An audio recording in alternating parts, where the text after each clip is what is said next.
We're not live yet. We're good?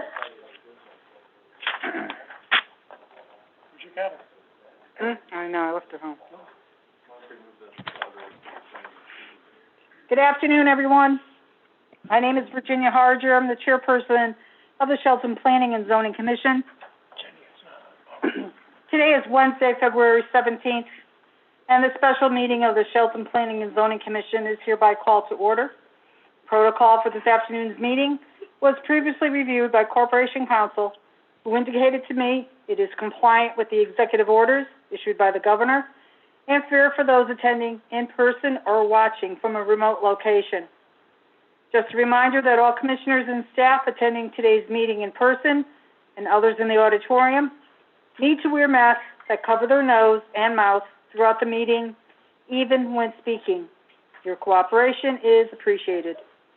Would everyone present in the auditorium please rise for the Pledge of Allegiance, and I invite all who are participating remotely to do the same. I pledge allegiance to the flag of the United States of America and to the republic for which it stands, one nation under God, indivisible, with liberty and justice for all.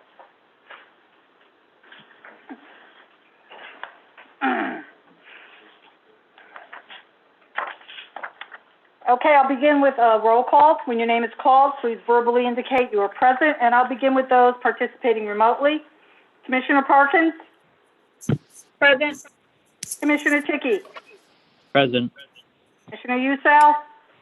Present. Commissioner Wodomski? Here. Mr. Panico, our consultant? Present. Ms. Charbonneau, our stenographer? Present. And for the record, Commissioner Motto and alternate Commissioner Lascos indicated to me they would not be able to participate in today's meeting. Commissioner Usal, you'll be sitting in for Commissioner Motto. That sounds good. Continuing the roll call with those in the auditorium, Commissioner Kelly? Present. Myself, Commissioner Harger, Mr. Rossetti, our administrator, Mr. O'Neill, our assistant administrator and CEO, Mr. Nappy, our downtown projects coordinator, Present. Mrs. Vernazos, our recording secretary. Couple of points before continuing with this afternoon's agenda. This is the Commission's 28th meeting being done via a live streaming process. Commissioners participating in person and remotely will be able to make comments throughout the meeting so that we're not all talking across each other.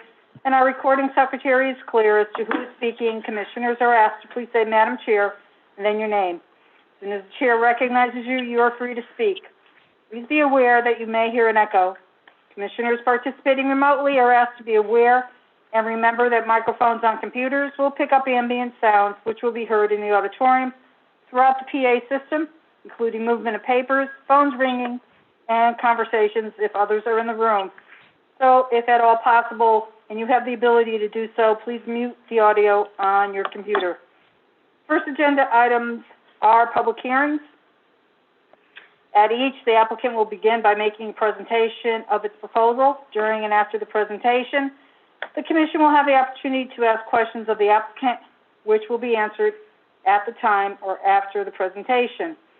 After the presentations have been completed and after the Commission has finished asking questions, members of the public will be invited to address the Commission about the individual proposal. Members of the public addressing the Commission during today's public hearing need to be mindful of the following. Those from the public attending today who choose to address the Commission need to clearly write their name and address on the sign-up sheet that is right here on the table. This is to assist the recording secretary and stenographer when doing the minutes and transcript of the meeting. So if there's anyone from the public who had planned to speak on either agenda item, please come on forward while I continue and sign up. All comments and questions are to be directed to the chair and to the chair only, not to the applicant and or his associates. No dialogue is permitted between the public and the applicant or any of the applicant's associates. All comments from the public should address specific criteria of the zoning regs and merits of the application. All comments from the public should be new information and not a repeat of comments previously presented. Unless a member of the public has new comments to or questions of the chair, members of the public who wish to address the commission are asked to briefly indicate whether or not they are in agreement with previous speaker and not repeat the same testimony. Members of the public are expected to practice appropriate etiquette by being quiet, observant, and respectful. Disruptive attendees may be asked to leave. After all members of the public who are in attendance today finish addressing the commission, the applicant will be given the opportunity to respond to public comments or questions. After the applicant and/or his associates have concluded the presentation, they've answered all questions, they've addressed all concerns from the commission and/or the public, and if no further information is needed by the commission, the chair will ask for a motion to close the public hearing. If the commission feels further information is needed, the chair will ask for a motion to keep the public hearing open. If the public hearing closes, the chair will poll the commission for a consensus on whether or not there is any reason not to vote on the application. And just a reminder to the commission that once a public hearing has opened and until it is closed, commissioners are not permitted to make any public comment, discuss any part of the applicant's presentation, or receive additional information from anyone. So let me start off with reading the notice of the public hearing. Wednesday, February 17th, 2021, 4:30 p.m.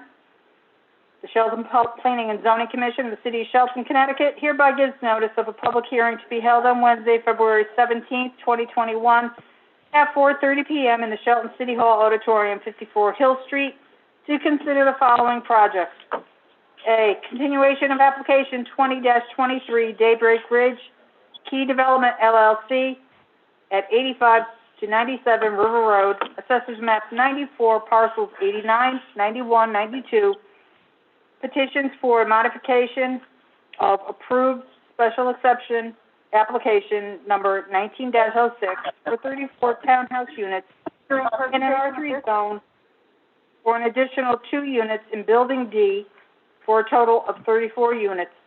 This modification recognizes the existing residential zoning approved special exception and intends to expand on that approval. Plans are titled River Road Townhouse Development, prepared by Rose T. Zoe & Company, LLC, dated January 10th, 2019, and last revised on July 6th, 2020. With the notation, it was for the relocation of level spreader. So,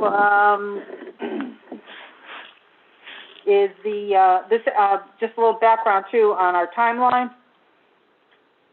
This application was accepted for review on November 24th, 2020, and a public hearing was scheduled for December 16th. The December 16th meeting was canceled as the applicant indicated they were not ready to proceed, and the public hearing was rescheduled for today. 2 documents were posted to the city's website for this application: the approved site plan for this site's original application number 19-06, and a new site plan with additional units indicated for Building D. Mr. Rossetti, were any comments received from the public that we need to acknowledge for the record?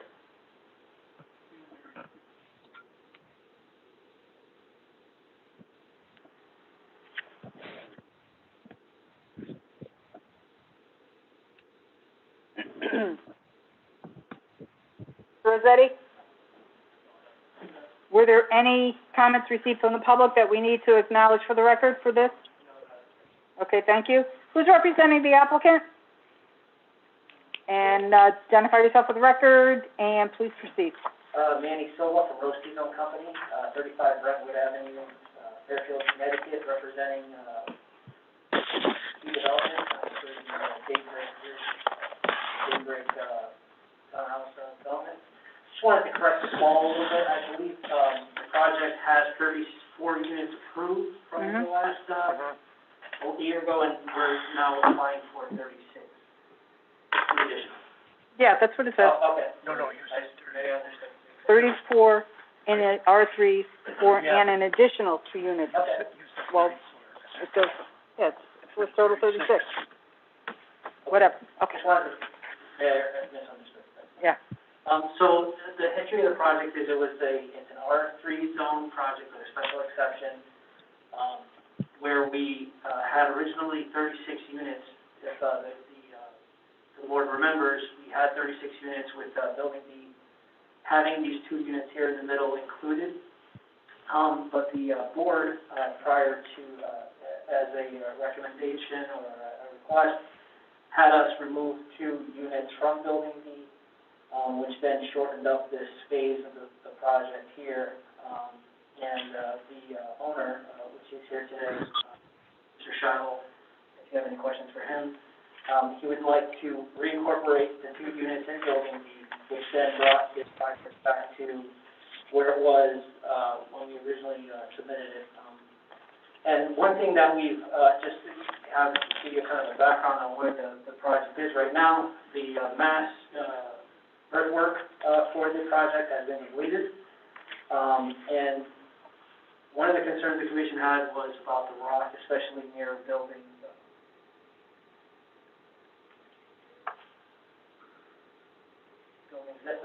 F and C. When the site was excavated, it was found that there was about half of the rock that we anticipated, so there was about half of that height was overburden or dirt, and that actual rock cut was cut in half. Mr. Schottel has some pictures, and you can see that the rock cut is not as high as we anticipated, and that's in this area here. The rock, we did find rock along the back of Building D as anticipated. So just to kind of summarize, this project with the 36 units is compliant to the R3 zoning regulations with the special exception. We meet the lot area per unit, I think by more than double. We have all the lot dimensions that are required. The setback lines, Join the meeting. and the impervious area as a percentage, and the max floor area percentage. That's all compliant, as you can see here. We're compliant in the zoning regulation here. So as far as the drainage, which was called, we did revise slightly the level spreader. It used to be a linear level spreader, one just here, and now it's in 3 sections. That's basically just to facilitate, and wetlands has seen this already, and that's just to facilitate the way the grade is there right now. So as far as the pond sizing and things of that nature, the project was designed for the 36 units originally, and then when we downsized it to 34 units, we didn't reduce the size of the ponds or anything, we just kept them all the same. Therefore, they were over-designed for 34 units. And now that we're going back to 36, again, there's no need to upgrade any of the infrastructure or the pond sizes of that nature. Again, the report that was issued when that approval or that original submission is before you, just to kind of go over it again, we designed the project from the 5 to the 100-year storm, and we have reductions in stormwater flow from the existing condition, which is the void area of the site prior to any construction, and it was a reduction of 0.2 at 5 at the 5-year storm, 4.7 at the 10-year storm, 2.3 at the 25-year storm, 11.9 at the 50-year storm, and then 0.7 at the 100-year storm. So overall, the site, even with the 36 units, will have a reduction in runoff at all the storm events. Again, all we did was take the approved plan, add these 2 units here in Building B, and that which extended this turnaround area here and this rock cut here a little bit by the width of the unit, and then push this, the end of this roadway by those 2 units. Again, that was similar to what we had in the original submission before the commission asked us to take those 2 units away. Again, I just want to reiterate that the plan as submitted is completely compliant with the special exception regulation for the R3 zone, and the site engineering design has been already reviewed for the 36 units, with all your departments in the prior application. And then when the 2 units were removed, from the, commission, it was just over-designed, and here we are again with the 36 units. And I think Mr. Charlotte, if Mr. Charlotte wants to come right after me, but is there any questions for me right now? Yeah, I do have, the resolution that was used on the original application, and, that was 19-06, and this is from November 19th, 2019, and, on page 4, item number 6, and this was the resolution that was prepared by Mr. Panico. It specifically said, to accommodate proper building spacing and to avoid concerns of the commission about the length of certain structures, the applicant has reduced the proposed density by 2 units down to 34 units. So what's the justification to get 2 units back? The order is basically that we have, building C and, building A, which are, longer or of equal length as of building D. And since we, have done some of the mass excavation on the site, we found that there isn't as high of a rock cut as we anticipated. Mm-hmm. So that was one of the big concerns, for the commission, and we have pictures of that. Mr. Shallow will submit that information. Yeah, I can understand the excavation not being as cumbersome and the volume that they had the potential to have, but, going back to the original resolution again, the commission was very concerned about the density and the length of certain structures, and I just don't know how the fact that the volume of the excavation and the rock wall height is not what has some changes to it, how that justifies going back and adding 2 more units. So the difference in the actual excavation, what we're coming up as for material, is because instead of having this tall rock cut that's very vertical, Mm-hmm. we ran into a lot of dirt or overburden on top of the rock, so that now you just have a little vertical rock cut, and then it's a very battered back slope, because you can't put loose soil vertical. Mm-hmm. So that's one of the things, we don't have that high, vertical rise behind the building. And the density, to tell you, just to be frank, is that the density is within what's allowed in the zone. Mm-hmm. And that's why Mr. Shallow would like to do that. I think if the commission had been comfortable with the density at the beginning, we would not have passed a resolution that specifically said that the density is going to be reduced down to 34. So just because something is allowed, if the commission, over the course of time, in this application and others, they feel that it's not appropriate, then that's how they act. Commissioner Kelly has a question, then I'll open this up to, the commissioners that are participating remotely. And then we'll ask Mr. Scheibel. Yeah. What is the height of the rock cut behind the, building C now, compared to what it was before? So the rock, let me pull it up here. And Mr. Shallow has pictures of it. Ginny, can you have them talk into the mic, please? Sorry about that. Is that better, Commissioner Radomski? So as you can see here, we had, the first floor was at 140, and so at the top of this rock cut here was at, basically 200. So that was basically a 60-foot difference, and it's approximately about half. So now it's about 30 feet for, a rock, and then there's a bunch of overburden or dirt that's been sloped back further. But it's still the height. The height is the height, am I correct?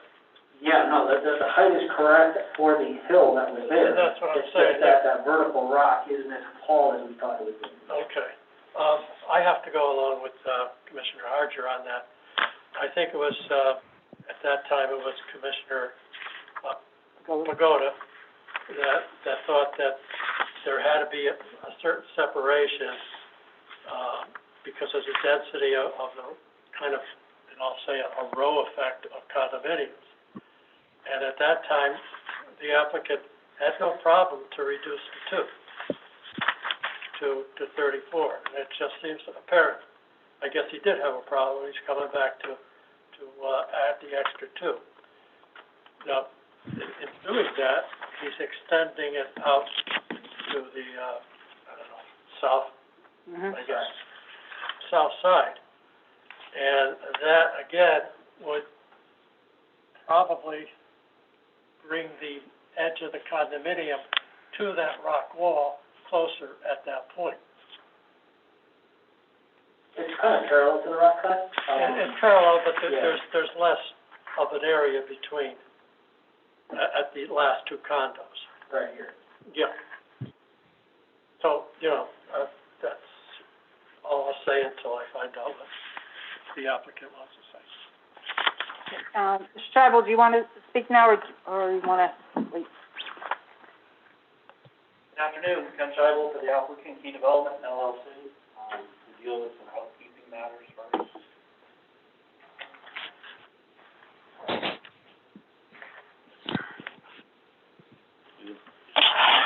And this is the letter sent with them. Do I need to go back to the microphone or? Yeah. Yeah, speak to the mic. I'm gonna give you these, and this kind of almost connects together like that. Okay. Okay, we received approval a little over a year ago for 34 units. I was not happy with the 34 unit count total that was granted. I don't see any reason why we shouldn't be allowed 36 on this property. We have 12.3 acres. We meet every bulk standard requirement. The city wrote the regulations. I'm following them. The density is appropriate for the parcel. This is a special exception, not a PDD. So as long as we meet all the regulations, we should be granted the approval. As far as the buildings, Mr. Pagoda, when we did go for the approval originally, he was not happy with the 12-unit building, which I believe was, C and D together. So he asked us to separate them, and then after that, we were okay. But then, further discussion with Commissioner Wadomski and others was, well, let's get rid of 6 units. Well, let's get rid of 5 units. Well, let's get rid of 4 units. You can go back to the record and listen. And we begrudgingly said, fine, let's set 2 right now. And we went out and we got our approval filed. We closed on the property. We've been working out there for a year. The mass blasting is substantially completed at this time. There will potentially, or definitely be, some trench blasting that will occur to install utilities. That's going to occur whether there's 36 units there or 34 units there. Right now, J.J. Brennan is just hauling out the rest of the rock that has been blasted. I've submitted pictures that show the rock slopes as they exist today. Those pictures were taken about 11 o'clock this morning. And what Danny was talking about is behind building. I don't know if they could be. He just brought them in. I know. Put them down, don't look at them. Yeah, behind building G and a little bit of building F, there was more overburden and less rock. So we ended up sloping those areas back more substantially to make sure that we had slopes that were approved by Manny as the engineer. Did I just shut it off? Sorry, I stepped on the power supply. Okay. Behind building C and D, we encountered 100% rock. What you also have to understand, as you go further out from building C towards building D, right about where the 2 buildings separate from each other, the rock is at its highest point. After that, following along as we go down Building B southern property, the rock faces drop off more and more and more. So we said, well, no reason for us not to blast it out further and go back and get the 2 extra units, because that's not where the highest point of the rock face is behind the buildings. It actually diminishes by about 20 to 25 feet. And as far as the separation of the buildings, as Manny has showed them on the revised plan, are separated by at least as much as was required for all of the other buildings in the project.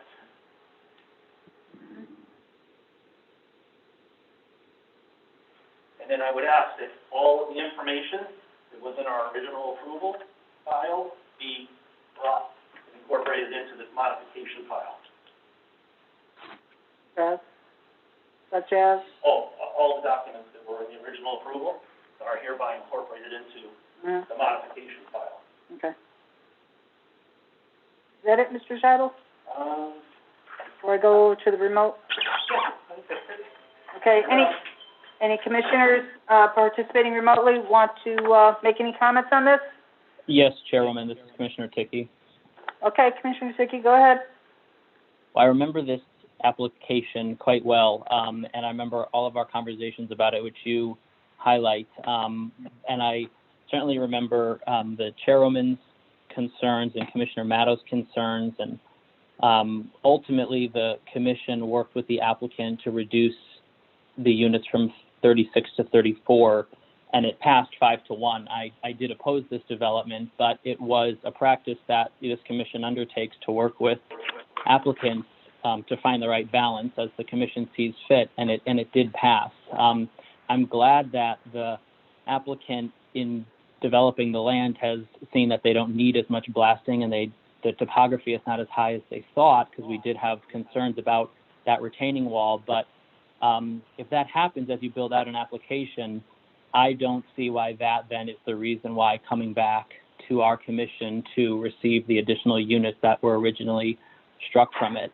And for me, and I know for some other commissioners that spoke at the time, that's on the record, it was more than the wall and it was more than the topography, but some commissioners, including myself, did have concerns about effects on wildlife, water courses, the safety, and the density onto river roads. So if the topography in this area is not as high as they thought, why not move 2 units there where it was higher, then add for an additional 2? So I just think this, with all due respect, if that's a bad precedent. If we were to move on this, why doesn't every application come back when things seem more rosy when they develop with the original stated amount of units?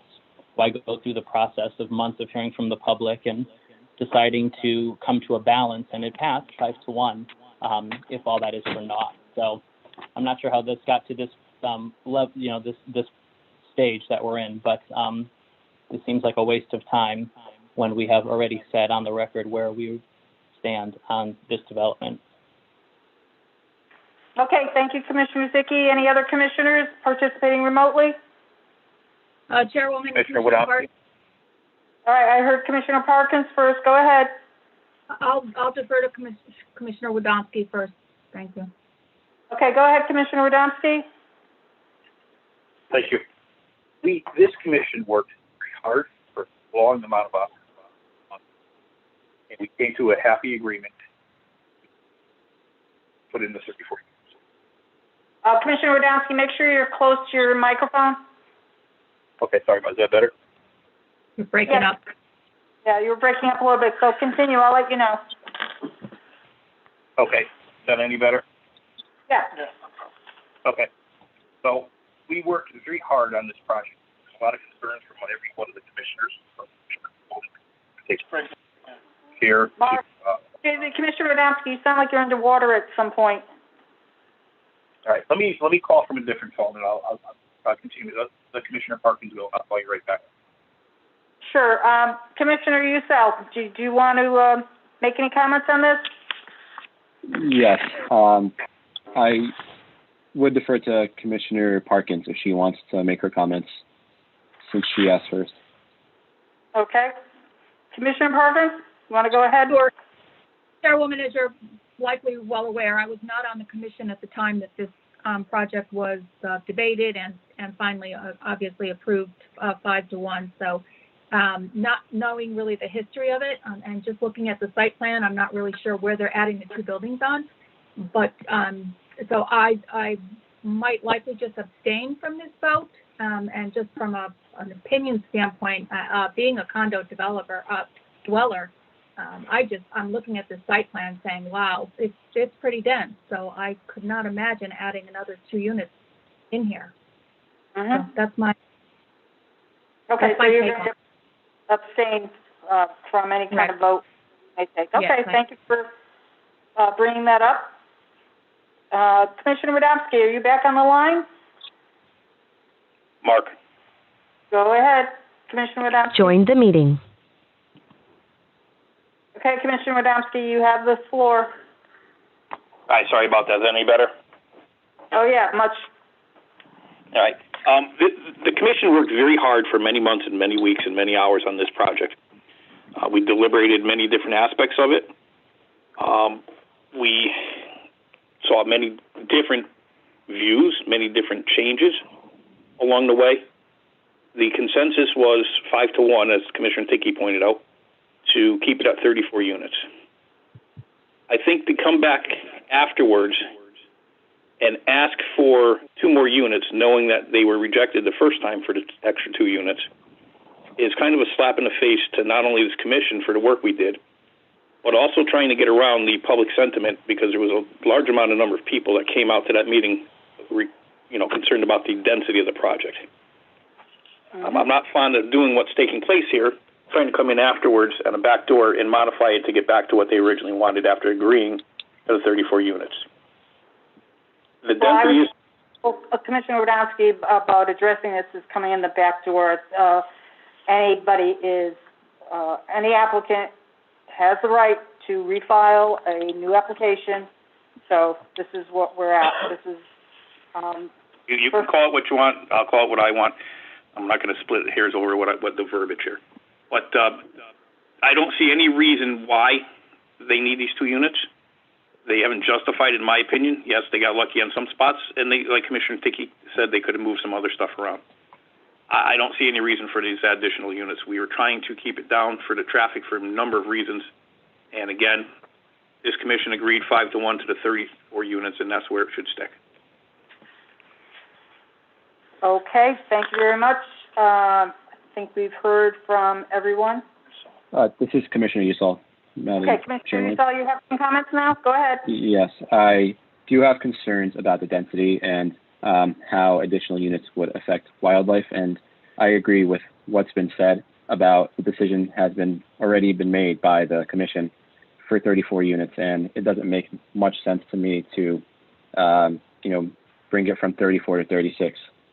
So those are my comments. Thank you. All right. Does the applicant want to make any further comments before I open it up to the public? Attorney Dominic Thomas, who's representing the applicant, is the first one and will represent him in this. I would request that the public hearing be kept open. I know that there were items that were submitted that were not, by the client, that they're not going online. So I just would request that the public hearing be kept open so that the questions raised by some of the commissioners can be addressed appropriately, and matters to be put online also to address it. So that's it. Thank you, Attorney Thomas. Okay, that's it from the applicant.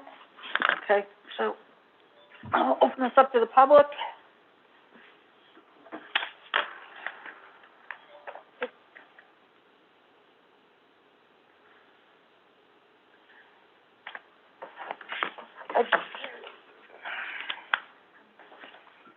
I just want to make sure, Mr. Chersick, Mr. Gomez, and Mr. McNeil, you all signed up under the next public hearing.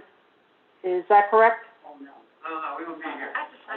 Then come and sign up on the correct one, please. And cross your name off. Yeah, we have 2 public hearings. Yeah, if you are anyone from the public who came up, signed on a sheet for this application, you signed on the wrong sheet. So sign up on the right sheet and cross your name off on this one, okay? Wouldn't it be easier if we just crossed off? We can't do that. No, let them make the notation.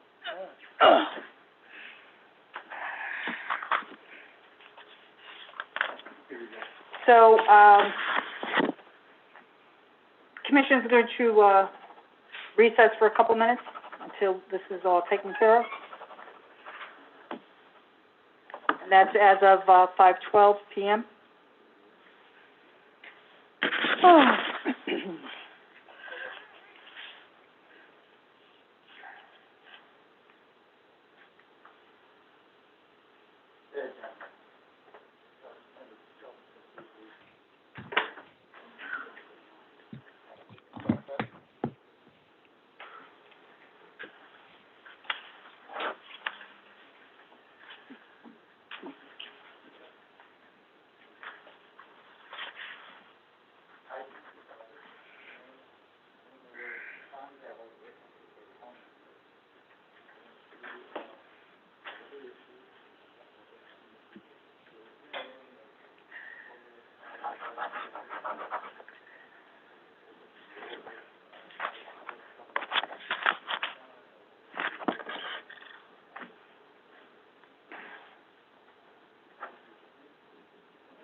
Okay, we'll reconvene the meeting, and it's, at 5:17 PM.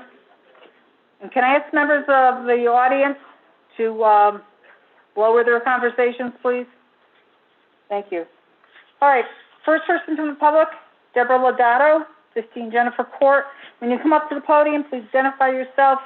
Please, state your address for the, stenographer and our secretary, and, it would be a good idea to spell your last name. Go ahead, Deborah. Deborah Lodato, around 15 Jennifer Court. So, Shelton, Connecticut. All right, several questions that I have. So, I know where the 2 additional units are going. That's way back there. It's further, we're on the other side. I was concerned because the blasting, once in a while, we will hear a sound, a beep. And we know that we're supposed to get the 2 dogs, the dogs sleep all the time. We've taken pictures of our foundation before. We continue to look at the foundation because it has shaken so much. Okay, Deborah, you have to focus on what's before the commission, which is the 2 additional, and I'm gonna ask Mr. Rossetti to speak, wait a minute, because he is, in communication with the fire marshal. He can explain to you exactly the role that the fire marshal plays with blasting and the procedure for blasting. So. And we've received a number of calls from citizens like yourself asking about protocols and, what type of monitoring equipment needs to be in place. That's all done by the fire marshal's office. If you have questions or concerns about monitoring the situation, approving the blasting, checking the safety and procedures, that's all done by the fire marshal's office. Again, as the chairwoman said, if you'd like to comment on the 2 new units, you're more than welcome to. But as for the procedures of what's going on with past blasting and current, well, actually, there isn't any more current blasting, you'd have to contact the fire marshal's office. Right, so there won't be any more blasting. Well, I know it was mentioned that there was gonna be more blasting for something else. Yeah, My mistake, I misspoke. the applicant did mention that, there was going to be some trench blasting required for utilities, and, I'm sure staff will make sure that the fire marshal is aware of this, and when it happens, and what they have to do to, notify residents in the area. If at some point you have,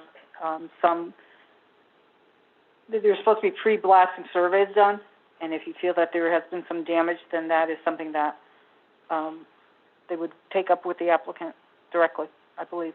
That and the fire marshal. And the fire marshal. Okay, so is there anything in particular about the agenda item that specifically, for additional 2 units that you might want to comment on? I mean, I could only get here when I got here, so I didn't hear everything that was said. Mm-hmm. So I apologize about that, but, I mean, as far as the units in general, Hmm? I mean, I know they're supposed to start, or they're not supposed to start, before 7 o'clock. They started way earlier than that, a lot of different times. We're right there, it's in our face. We have a neighbor that, right down below us. It's right in there, there's 2 houses down along when you first drive in. Mm-hmm. I work with the poor guy, and this guy has got brain cancer, and... Well, what does that have to do with what's before us, having 2 additional units requested by the applicant? I guess the noise, how much longer it's gonna be, Mm-hmm. then how much more blasting with the trenching.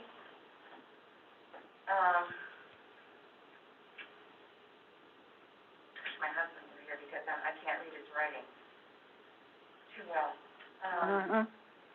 But yeah, the blasting, and how much longer is it supposed to take? And it just seems like no matter what, and I'm sorry to say this, no matter what we are here for, we talk about what's what, they're just gonna get their way no matter what. So I don't even know why we're here half the time.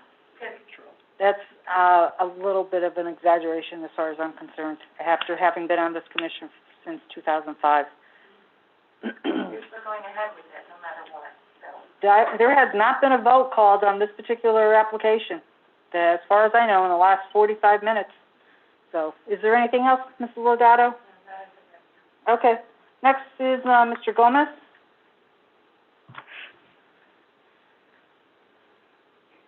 Good afternoon, Peter Gomez, 137 River Road. Mm-hmm.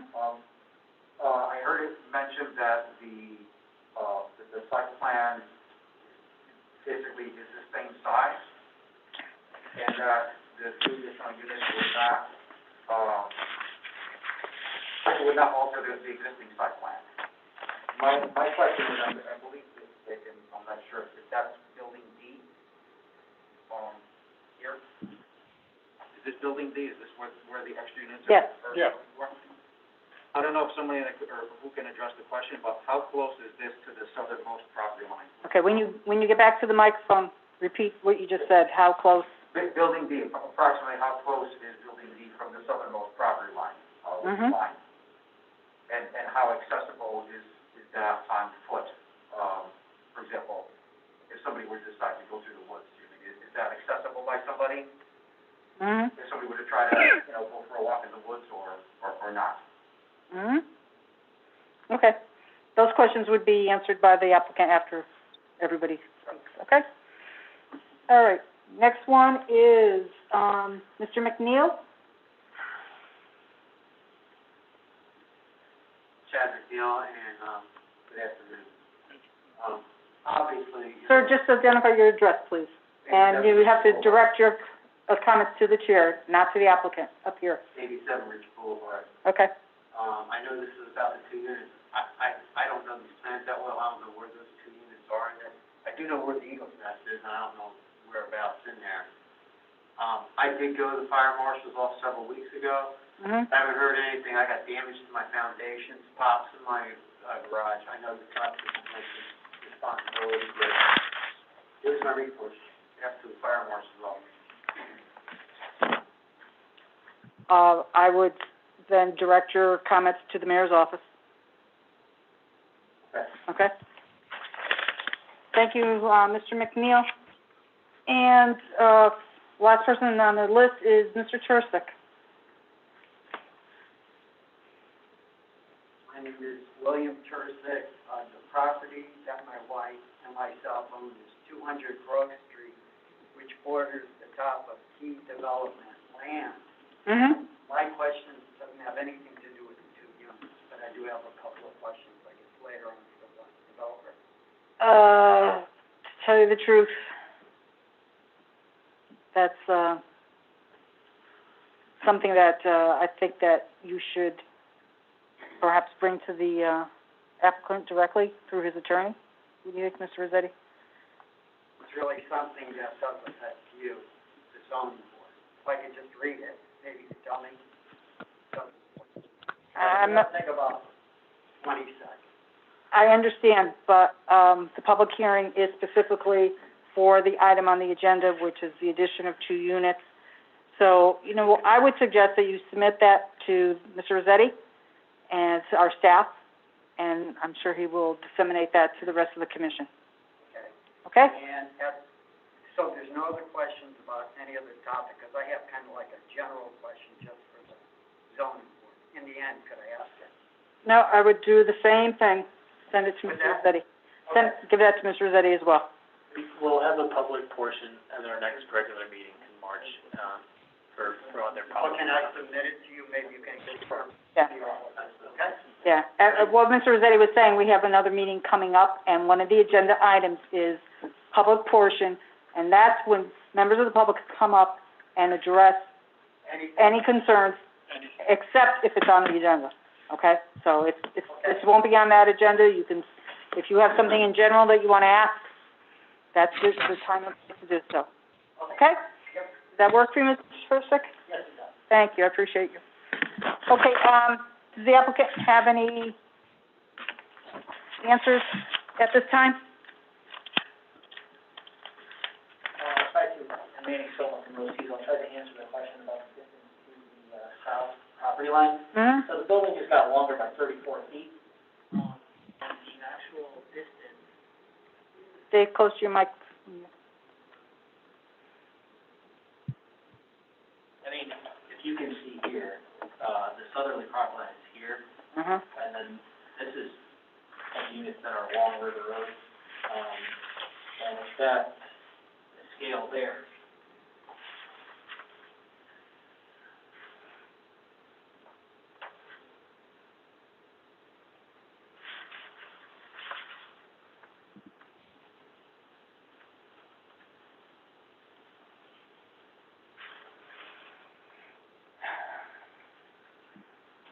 I mean, I would approximate it's approximately from this point here where the driveway ends to where the southerly property line is around 300 feet. And as to answer the question if it's walkable, Wait a minute, go back. that, This is the view of the proposed site plan with the addition of, correct. okay. Yeah, the two additional units are here in the center of the Mhm. building. Mm-hmm. I'll zoom in really quick here. Do you happen to have the same, on what was approved back in 2019? Because I have 2 diagrams, they're both marked SP1, and they both have the same date, January 10th, 2019, so even the updated one, you know, what's the reference? Oops, I see something up here under revisions. There's a couple of extra dates put in.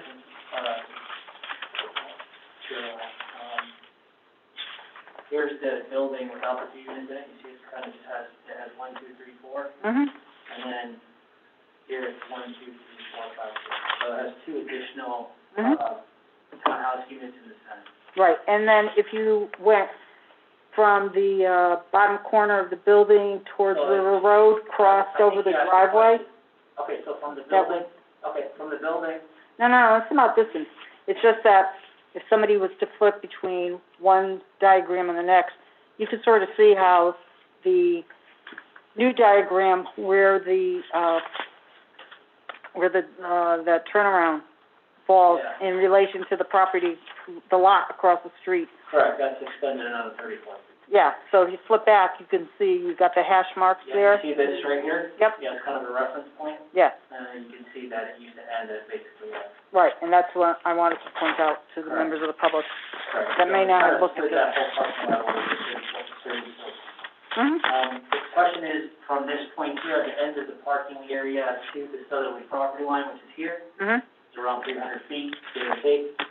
And as to answer the question, if it's, you know, people can walk, that's really up to the person. But, the as you can see here, there is kind of a level area that they can walk to the end of here, but there's a slope. It's a pretty big cross slope, that they have to walk across. Drops off. Yeah, drops off here. Okay. So it's not necessarily walkable, but if you're Right. a good hiker, I guess you could. Yeah, if somebody wants to get somewhere, they'll get there. Right. So, And as far as so the mass blasting is what's already done.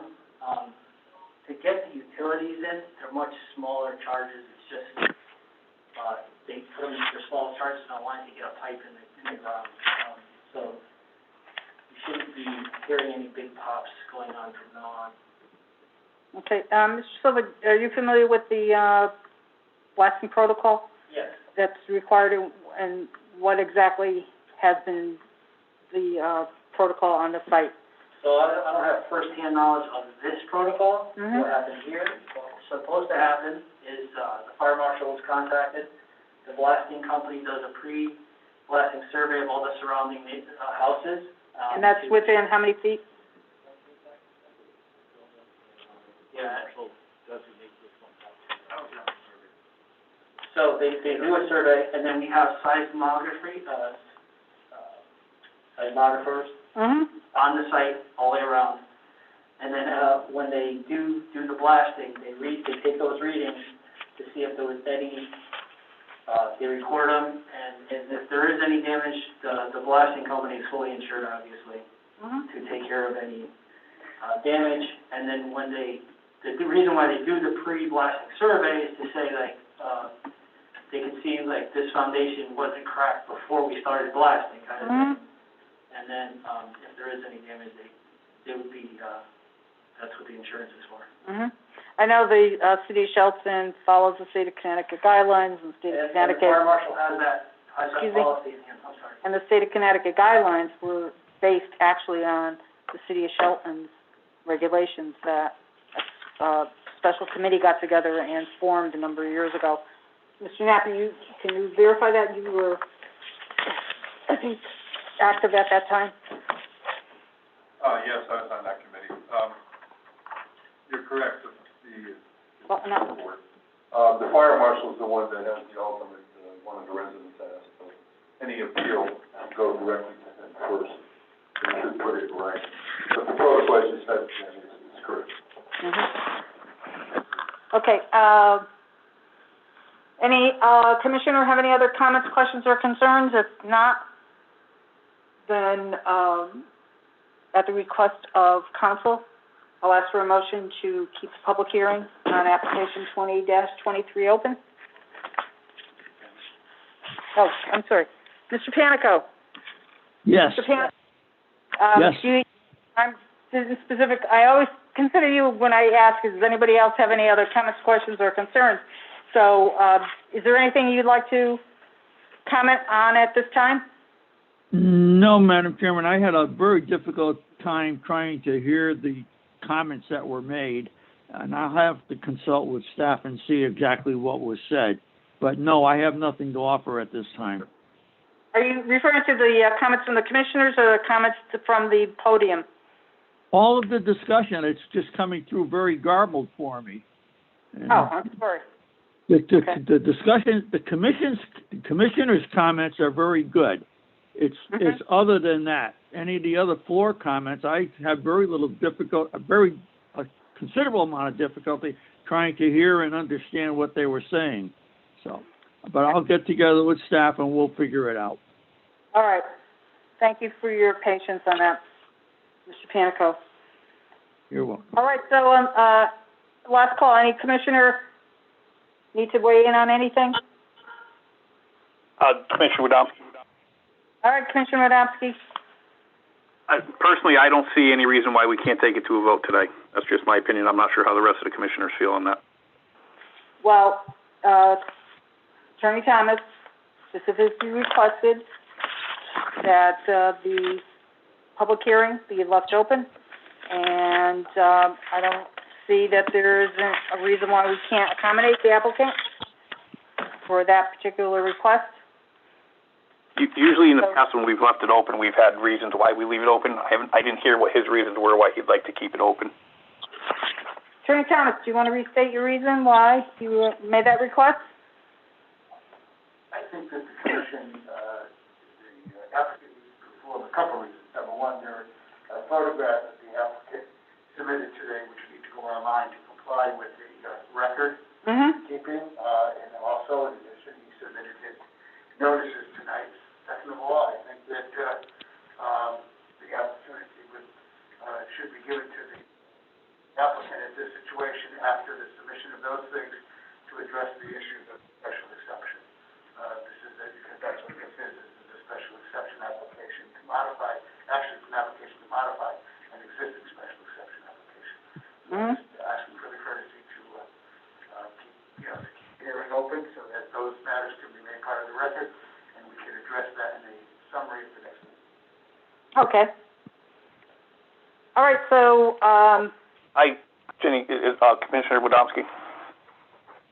I still don't see the reason why we're gonna keep it open, except for he had one valid reason that the picture was not posted online, but that should fall on the applicant, knowing that the meeting was today and that there are rules and regulations that we have to follow to have that stuff posted. And I think that they should be held accountable to follow those rules and not turn in something today that could have been done yesterday. okay, well, the chair is going to ask for a motion to continue the public hearing. If it gets defeated, then the chair will ask for a motion to close the public hearing.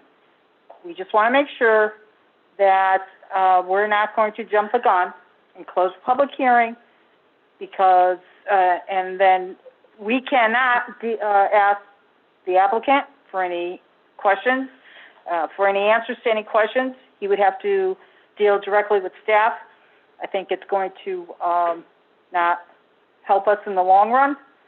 So I'll give the applicant another opportunity to make any comments, and then I'll be asking for a motion. Sorry, Ken Scheibel for Key Development. I just have one more comment to make. Okay. I know we're in unprecedented times. Myself have gone through suffering the whole effects of COVID. I just recovered finally, thank God. But I was not made aware that information needed to be submitted in an electronic format for this meeting. If I had been aware of that, by all certainty, that information would have been submitted electronically. So I think, at this point, given that information, that there should be accommodation made in this case. Okay, Mr. Scheibel, staff will clarify that we have had that protocol in place since last March, so. I haven't been in before the commission. Okay. All right.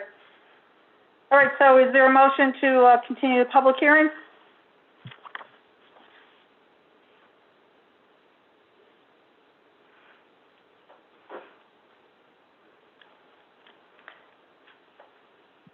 Is there a motion to continue the public hearing? All right, last call. Is there a motion to continue the public hearing? All right, then, is there a motion to close the public hearing?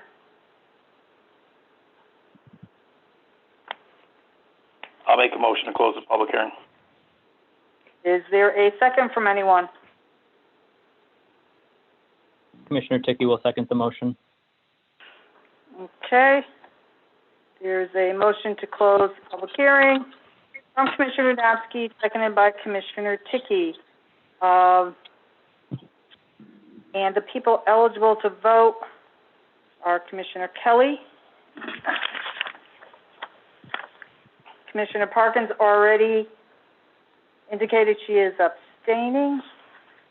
Commissioner Harder. Commissioner Wodomski.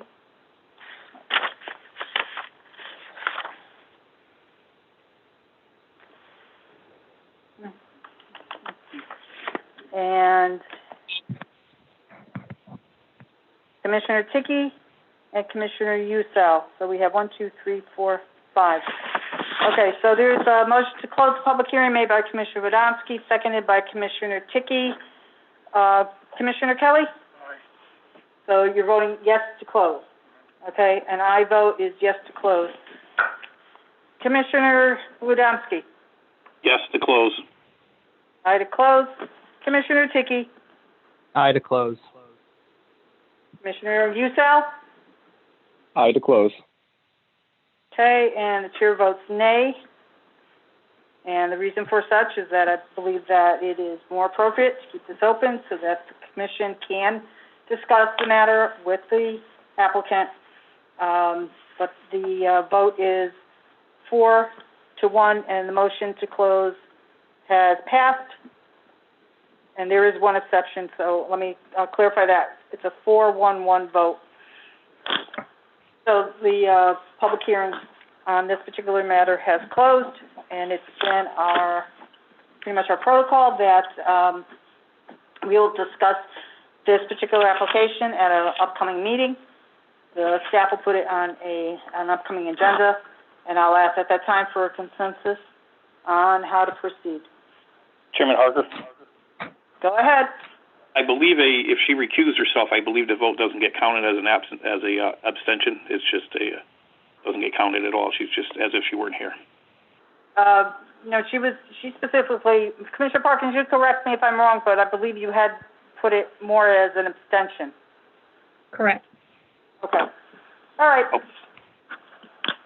All right, next on the agenda is the opening of the public hearing for application 2102, PDD number 72, Dominic Thomas for Bishop Development, LLC, 760 to 762 River Road for a subdivision of PDD number 72 from 1 to 2 lots. Let me just give a timeline on this. This was accepted for review on February 9th, 2021, and a public hearing was scheduled for today. Several documents were posted to the city's website for this application.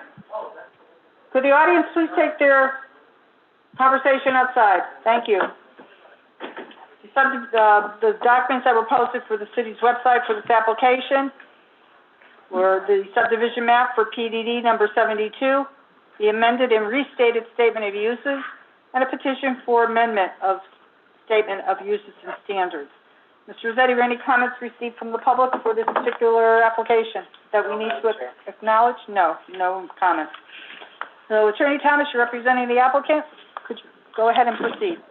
Yes, Attorney Dominic Thomas, Cohen & Thomas, 315 Main Street, representing the applicant, Bishop Development of Shelton LLC. This is an application, this is an approved, Plan Development District, PDD 72. Mm-hmm. And, the application before you is simply to subdivide the, property. I'm sorry, can I interrupt because I should read I should read the notice for the record, I'm sorry. I jumped the gun. Initiation of application 2102, PDD number 72, Dominic Thomas for Bishop Development, LLC, at 760, 762 River Road, Assessors Map 12, Parcel 35,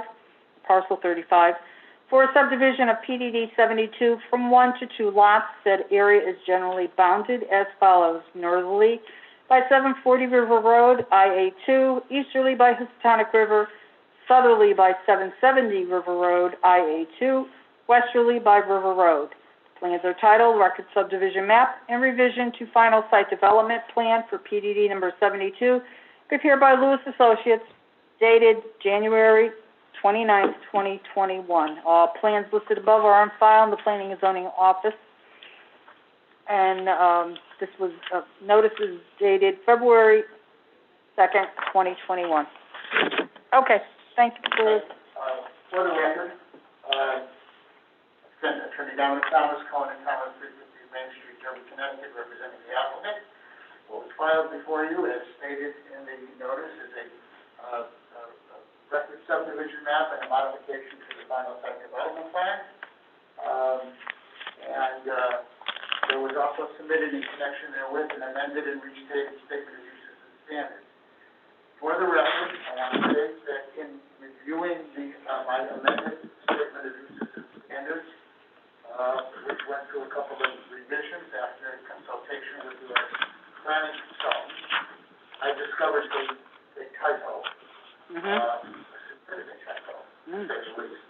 I added in it, because we were subdividing, minimum under paragraph 3, minimum subdivided lot area. And at the time, I was computing parking, and I was looking at the size of the front building, and I had the number 13,000 square feet in front of me, and I put 13,000 in that lot, which was incorrect, because it's 13,000, you have about. I'm sorry, Chairwoman, this is Commissioner Ticky. Could Attorney Thomas maybe speak closer to the microphone? He's very muffled for me. I'm not sure if other remote commissioners are hearing that. And I'm also, I apologize because I'm double masked. I'll try to speak up. Maybe that's what. All right, so under the amendment statement of uses and standards, in the second, under like area, location, and bulk standards, under minimum subdivided lot area, the original one I sent was 13,000 square feet, which was the size of the front building. Obviously, you don't want lots that small within the subdivision, so the correct number would be 40,000, which is slightly under, allowing for some flexibility of the front lot, which, as you can see from the map, is slightly over 50,000 square feet. Okay, so I just want to correct that mistake. Reiterate for the rest of the commission, the amended and restated statement of uses and standards, number 3, area, location, and bulk standards. The second line reads minimum subdivided lot area. The dimension of 13,000 square feet should be 40,000 square feet. Okay. And I did pass that by your friend, so I discovered the mistake. Okay. So, first of all, I want to state for the record that the notices and the certification of mailing and the sign postings were submitted electronically as required to your staff. Also submitted was the picture that I have up on the screen, which is Google aerial of the site to give you perspective on what we're doing. And this is there's only 3 slides. The second one is the subdivision map, and the third one is a cropped version of the subdivision map, so that you can see it goes on the screen if you don't look carefully. So what we're talking about here, this is the PDD, this is PDD 72, is this area here of the pavement and the buildings, and it goes back to the Housatonic River. Why are we here before you? Attorney Thomas, can you use the mouse, because we're not looking there, we're looking here. Oh, okay, Sorry. Just pull it up on the stand. Pull the mouse up. There you go. So this is the area that we have, the PDD is the paved area that you're looking here. The 2 buildings, the front building, which is retail and restaurant, and the rear building, which is medical office. What is the purpose of this subdivision? The purpose of this subdivision is because the owner of the property has been contacted by a REIT, Real Estate Investment Trust, who is interested in purchasing medical office buildings. And they intend on purchasing this medical office building and putting it into the portfolio. In order to accomplish that, the PDD needs to be subdivided. The subdivision occurring here is similar to what this commission did when, and I'm drawing a blank. Wesley. And I shouldn't do it, but the Chili's, because I did the zoning. Yeah. The Chili's site with the hotel in the back. The hotel was they don't have lease, they have ownership, and this commission did the same thing. And so, at that time, so that was the proposal. And, just to give you a general idea of the site. The proposed subdivision plan that has been submitted, includes and shows all the utilities, provides for easement of access in this area, and provides for a correct parking count, looking at both the medical office building and the retail building. In addition, in recognition of the fact that the retail building in the front and restaurant building in the front and the medical office building in the back have different peak times. We also included in this an area, a row of parking that is shared parking, so that you know that they can go back and forth. Now, what I did for those in the present here, I took and cropped the map so you can see it a little more clearly at this point. And this is the area of shared parking. The property line comes straight down here, and then when it gets here, it jogs in order to go around the dumpster, which is the dumpster area for the front building, which contains a restaurant in it, I think maybe 2 food service things in it, and actually is going to have a small medical office moving in there too. The back office, that building is four stories looking from the river. Same thing happened again. That's where it's located. All right, we'll get staff to help you out.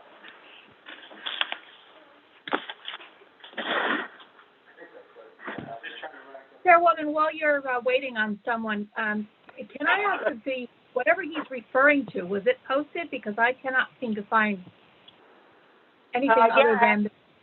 This is Commissioner Usel. I also can't find it. All right, you're going on the P&Z page, scrolling halfway down. It has the, Mr. Rossetti, what's the heading that's, project material? Meeting material. That's where I am. The only thing that's listed under this docket number is the record subdivision map.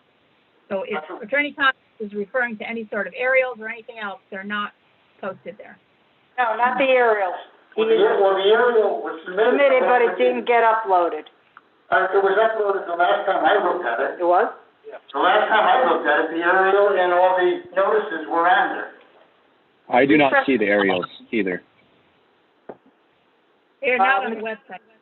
All right, Mr. Rossetti's going through his screens on his laptop. Yeah. It was submitted a week ago. No, the map is on there. There was also the aerial, I included the aerial when I submitted the notices last Wednesday and indicated that it would be part of the presentation. All it was a screenshot of a Google aerial. Mm-hmm. Yeah, let's, okay. Mr. Rossetti, pull up some stuff. They're right. It was sent out. It's not here. Sorry. What's those? Was it on there? Oh. Okay, well, Sorry, no. it was just there for informational purposes. The main thing I'm referring to is the subdivision map. Mm-hmm. Just to, Is that coming back on? Yeah. Okay. Let's just, wait a minute till the screen okay. gets back up. So the main focus of your presentation is the subdivision map. Correct. Yeah. And the amended statement of use. Right, and those are on there.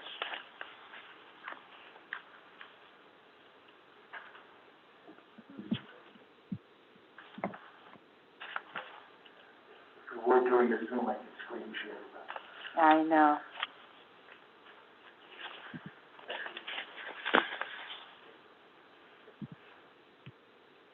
Maybe someday your wish will be granted.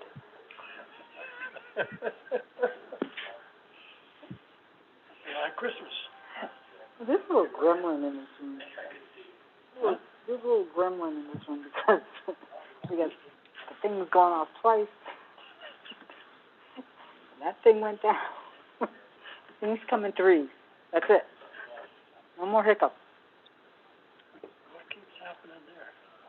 So the power's, the power's stripped right where the feet go. So as they move around. Oh, my.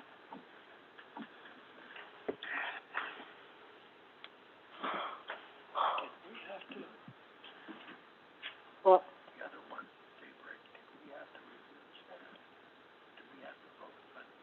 Okay, we're back up and running, and going back to the, again, I'm referring to the record subdivision map. Does everybody have that? Yes. mm-hmm. Including the Yes. notes? Mhm. Okay. Yes. So, I know you can blow it up on your computers at home. Here, we have it up on the screen. I've cropped it a little closer, and, Mouse. you can see the subdivision line. Mouse. Oh, okay. See the subdivision line that is in the road parking behind, the building on lot one. Mm-hmm. And the subdivision line, splits that row of parking, which is also shaded Mm-hmm. and noted to be also shared parking Mm-hmm. for both lot one and lot two. All right, so you have two rows. Subdivision line comes across and jogs around the dumpster enclosure, which was changed slightly from the original approval, which was more of a square to a rectangle, to accommodate, I believe, nowadays there's double dumpsters, there's the recycling and the garbage. Mm-hmm. So we wanted to make sure that it was included in the front, lot, Mm-hmm. okay? The, parking count, as you can see, we submitted on that plan is the, parking count, and it complies with, and just 1 second.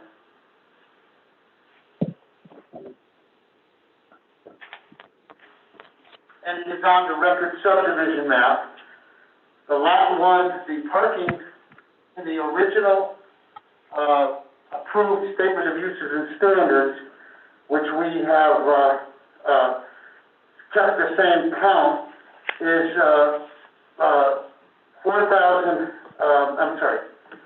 for the retail and restaurant, it's, one space for 5,000 square feet of gross leasable area. And, basically, we used the, entire front building to size. So 62 spaces, 65 spaces are provided. There are 62 required spaces provided, plus there are 10 shared spaces that they have access to. Mm-hmm.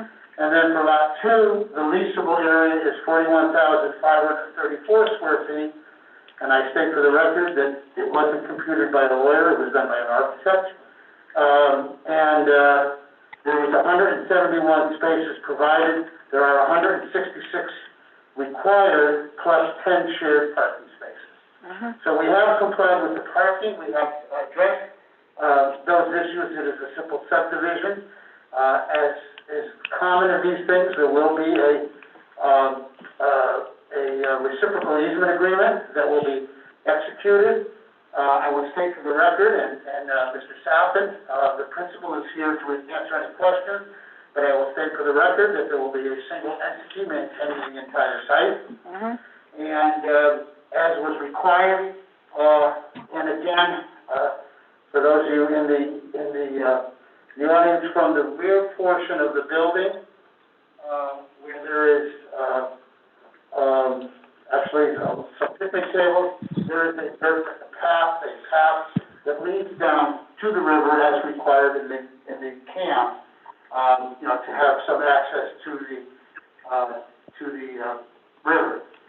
So we believe everything was taken into account. The amendment to the statement of uses and standards added the minimum subdivided lot area. It also addressed issues, the minimum square on the lot for both PDDs and subdivided lots. It also addressed the frontage issue by stating that the parcel and PDD frontage, and lot one frontage is 175, and the minimum lot frontage for the rear lot is 0, of course, because it's a rear lot. Mm-hmm. And most of the rest of it was unchanged because nothing changed on the site other than to draw some lines. Mm-hmm. So with that, I would hope that the commission could, because the applicant, the prospective purchasers have been communicating with me from Jacksonville and Atlanta, although they haven't sent their weather our way, but they've been calling me, that they are anxious to proceed on with this and proceed on with the next step. So I'm here to answer, as is Mr. Sapp, I'm here to answer any questions. Thank you, Attorney Thomas. Can I just ask if you look on your, record subdivision map on underneath the parking, the first one says retail, restaurant, financial. I thought I heard you say one space per 1,000 square feet. It's four spaces per 1,000 square feet. Now, that's for the back, the office and medical? I'm sorry, Talking about- 5 spaces per 1,000. Yeah, 5 spaces per 1,000, okay. All right. Commissioner Kelly, do you have any questions? Yeah, just one thing. The site lighting is I know you have separate utilities and everything, but, how are they gonna handle site lighting? Like lighting? Site lighting, Well, there will be reciprocal easement agreement with respect to And that the would be with- electricity and everything, you know what I mean? In other words, the parking, basically what it says, you can't interfere with the other party's, utilities, and then there'll be an agreement as far as, splitting up the utilities, you know, on the, well, I assume that, in the back, the site lighting would come out of the back, it'll come out of the back portion and, right, Yeah. the front portion. But there aren't any plans for the prospective owner to eliminate any of the parking lot lights or No. add them or no, make any modifications at this all? is just Yeah, basically the drawing of the line. Yeah, right. exactly. All right, any commissioners participating remotely have any questions? Chairwoman, Commissioner Parkins, I have a few questions. Go right ahead. Is the medical building office open at night as well? Do we know? I'm gonna, Mr. Sappins here, he can answer that question. The reason I raised the question is that, when this development first went in, and it was a while before that, building in the back was put in, that restaurant, again, this is pre-COVID, that restaurant was very busy. A couple of times when I went there, I was amazed at how many people, and the parking went all the way down that sideline there. So I'm just a little concerned about, if we're looking at this at this point, I'm just wondering how you came up with that kind of jog and why you didn't just go straight across so that shared parking is actually theirs and maybe next another row, just to gain some more parking. I know you're going by regulations, you're meeting the regulations, I get that, but I'd hate to see a situation where the back starts getting annoyed with the overflow of parking using their spots and does something to eliminate it. It is a popular restaurant, again, especially with the Sikorsky crowd after work. It's a great happy hour place, a lot of young people, a lot of middle-aged and older people as well, and they all come in single cars. They don't come in groups. So I'm just a little concerned about the shared parking situation there. Okay, Mr. Sappin, you want to identify yourself? Yeah, Howard Safan, Bishop Development of Shelton. Howard Safan, Bishop Development of Shelton. Commissioner Parkins, to answer your question, the medical office closes at 5 o'clock. If they have any excess of time, it goes from 5 to typically 5:30 or 6 o'clock. So the sharing of parking, as you made a reference with Parker, really and truly has worked over the course of the several years, pre-pandemic. Okay, Commissioner Parkins, what else do you have? Well, it just, again, it's worked as shared parking because it's been one development. Right now, it's two different developments. So I'm just raising that concern, and just wondering why that jog was put into the split. Was it to accommodate a land, either, equation or? Right, so can one of you two gentlemen address that as to how? If you're talking about, the job was put in to address the dumpster. We had to keep the dumpster to the building in the front.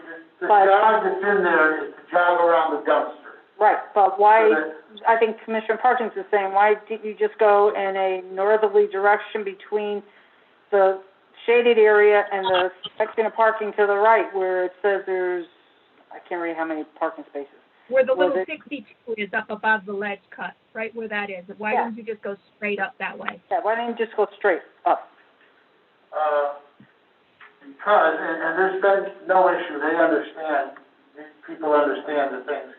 But if you went straight up, then, there would be 161 spaces provided and 166 required.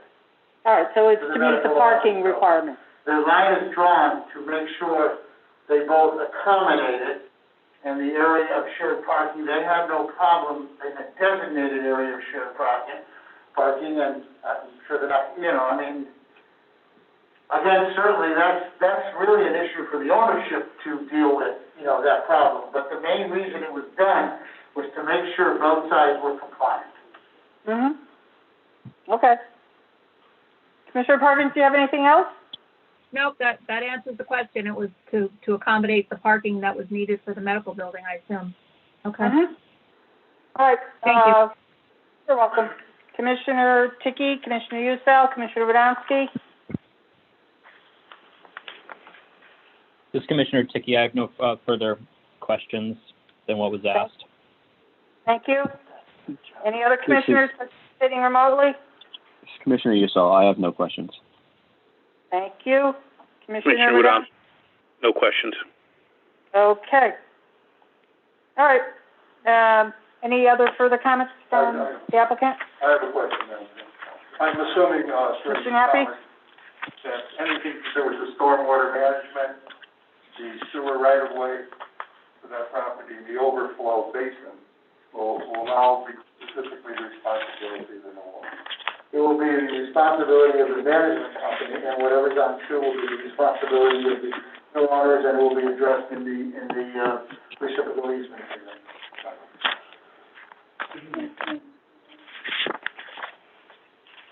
Okay. Unless there's any questions from any commissioners here or remotely or the applicant? We're going to answer questions. Yep, okay. But no further comments from the applicant, right? Okay.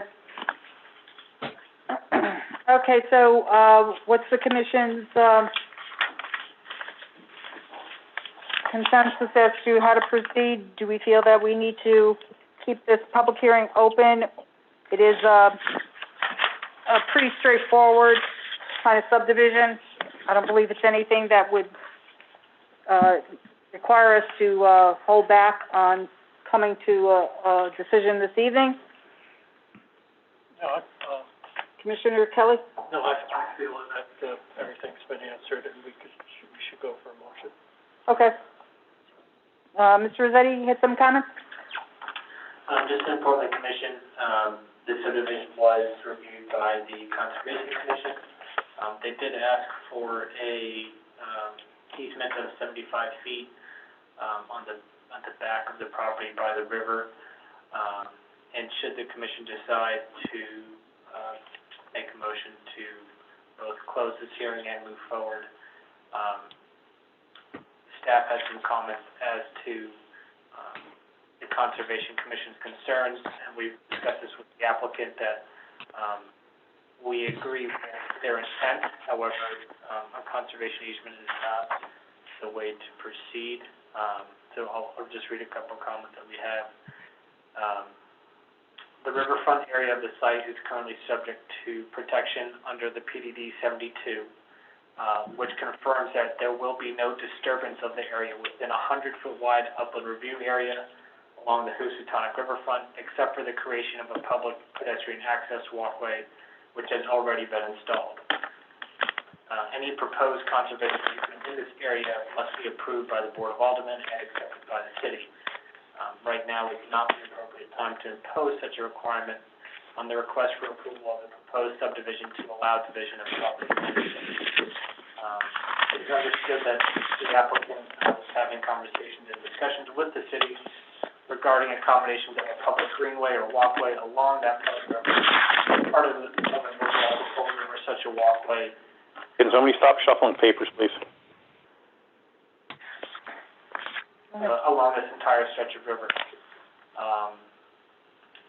Such a proposal will fall within the Tidal Protective Area and will need to be coordinated with the Inland Wetlands Commission as well as the State Department of Energy and Environmental Protection. It is appropriate for the Conservation Commission and this commission to convey their recommendations to the city for consideration and action.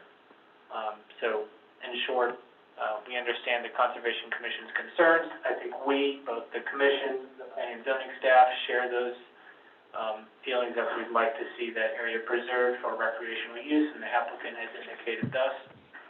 And there is talk with the city to continue developing that site for public access and a greenway and easement. But a conservation easement is not necessary at this time, and we think it would create more headaches than solutions for that area. Okay, thank you, Mr. Rossetti, for bringing that to our attention. Is there any commissioner that would like to make a motion to close the public hearing? Make a motion to close. There's a motion to close the public hearing from Commissioner Kelly. Is there a second? Commissioner Ticky will second. Okay, thank you, Commissioner Ticky. And on a roll call to close the, public hearing motion, Commissioner Kelly? Aye. Commissioner Parkins? Aye. Commissioner Wodomski? Aye. Commissioner Usel? Aye. Commissioner Ticky? Aye. And the chair votes aye. Okay, what is the, consensus of the commission for, is there anyone that would like to make a motion to approve application 2102? Commissioner Parkins, Commissioner Wodomski. Commissioner Wodomski? I didn't hear part of what Alex was reading because there was some background noise on that end. Is that posted? Is that thing posted anywhere that I can read it real quick, or? These notes are not posted, these are just notes that we drafted for the commission this afternoon. Was that something that was received from the Conservation Commission? These notes were prepared by us, not by the Conservation Commission. The Conservation Commission had a meeting, and in their minutes that they requested a 75-foot conservation easement. Staff has worked with the applicant and discussed amongst ourselves and the administration what the best way to proceed is, and that's how we came up with a solution. Okay, yeah. Okay, Commissioner Kelly, you had a question? Yeah, so Alex, that will be part of the resolution? Yes, the commission may make a motion to approve this application with Stipulations? with the stipulations that the staff can, or not the staff, but the applicant can continue to work with the city in regards to any type of public access, but that's already included in part of PDD number 72, so it's the commission was being redundant by doing. What did their request become part of our record, though? Of this hearing? The Conservation Commission? Yes, the request that you just referenced, does that become, obviously you referenced it before we closed the hearing. Does that become part of the record?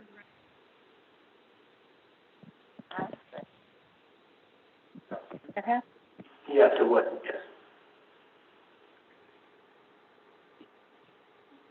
Alex, what was the Conservation Commission exactly looking for the conservation easement for?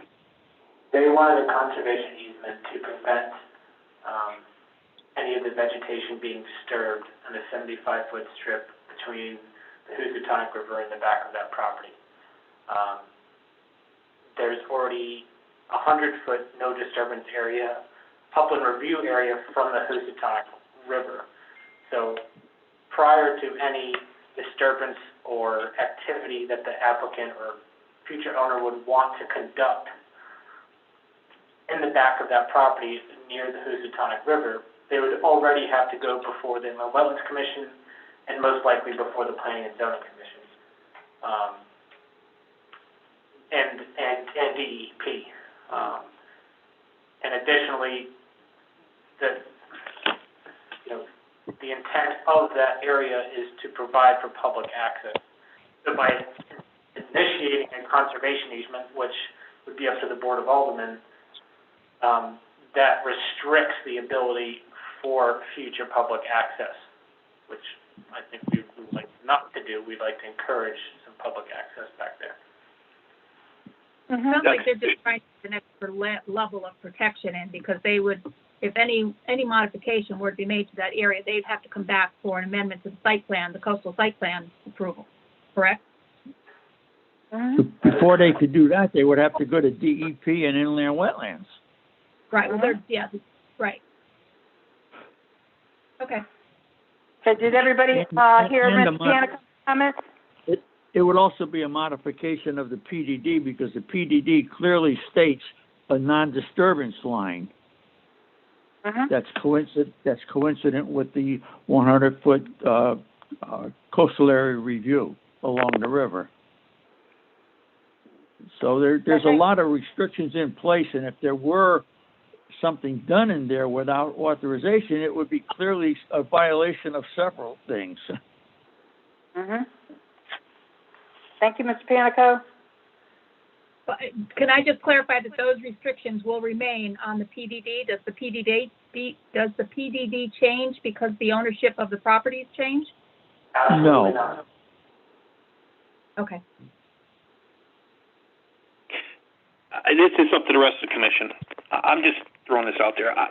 The Conservation Commission is well aware of the requirements of a PDD and what's in this PDD in terms Not of... necessarily. I would disagree with that.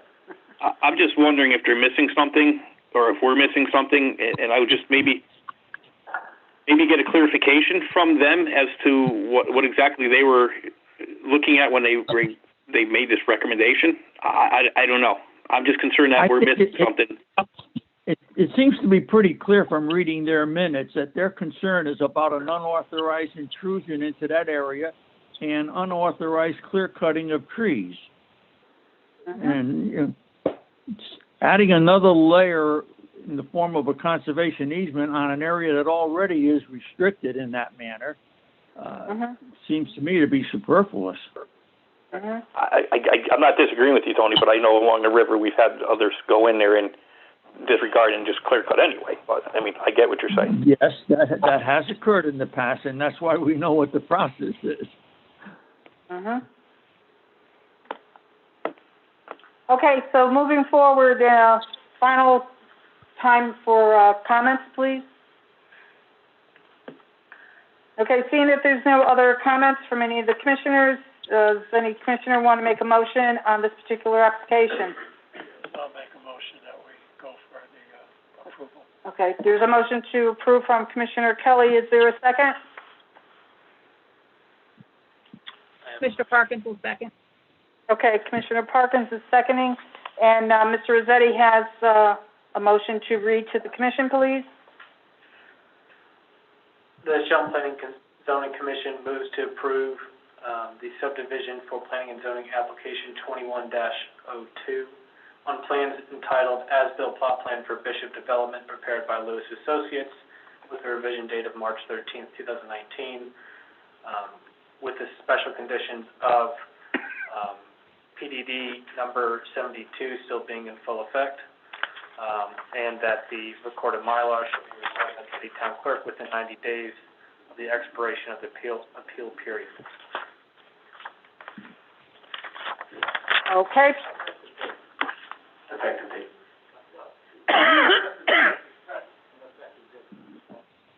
Pardon? For the amendment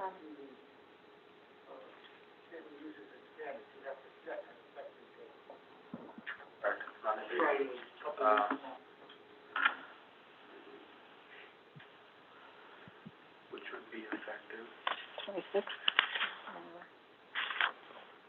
February 26th, 2021. All right, so Mr. Rossetti has read the motion, and if approved, this would go into effect on Friday, February 26th. Okay, Commissioner Kelly? Aye. Commissioner Parkins? Aye. Commissioner Usel? Aye. Commissioner Ticky? Aye. Commissioner Wodanski? Aye. And the chair votes aye. Motion is passed, 6-0. Thank you. Jenny, I'll be right back. Okay. Next agenda item is new business. Certificate of compliance, application 4561, Janice Vizzo, 6 Cass Road, for an accessory dwelling unit. Is the applicant present? Come on up to the podium, bring your documents, and identify yourself and speak into the mic and your address, please. Janice Bizzo, 6 Casson Road. I was not aware I needed to bring anything. This is my first. Well, we do have things uploaded, it's just... I don't know what I needed to do. Okay. Okay, we're gonna pull something up. So we're just gonna take a short break.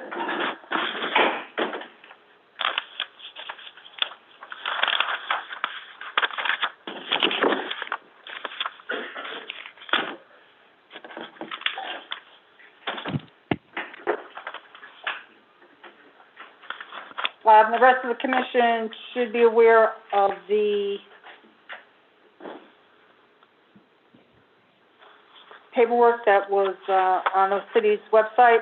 It's an application for certificate of zoning compliance, a Google map, actually it's from the, City of Shelton's Geographic Information System showing an aerial view of the property and position of the house in relation to its, lot lines and neighboring property. And there's also a Google Street View map of property. There are, the other documents that were presented are architectural, and one shows the front and side elevation. And the front elevation at the top of the page. There's also another page that shows the rear elevation and includes a position of the house on the lot and where the neighbors' homes are situated. And the last document is showing the layout of the accessory dwelling unit.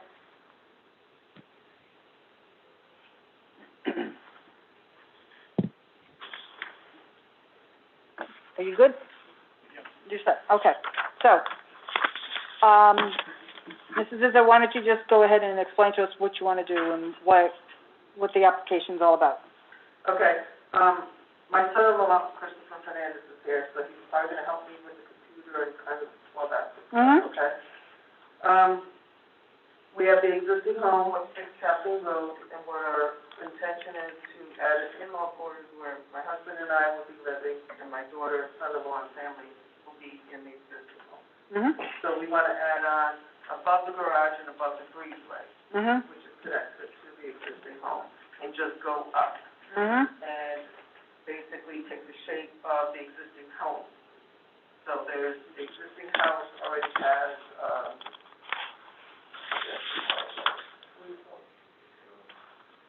we're building right on top of the garage and the breezeway. We're not adding no foundation. Yep. So you're shifting your living quarters to this, what would be the new in-law setup, and then family member is going to be taking over the original portion of the house. Okay. All right. Mr. Panico, have you looked at the material, and does everything be in compliance with regulations? Madam Chairman, I have not had an opportunity to look at that. I'm sorry. Okay. Do you have?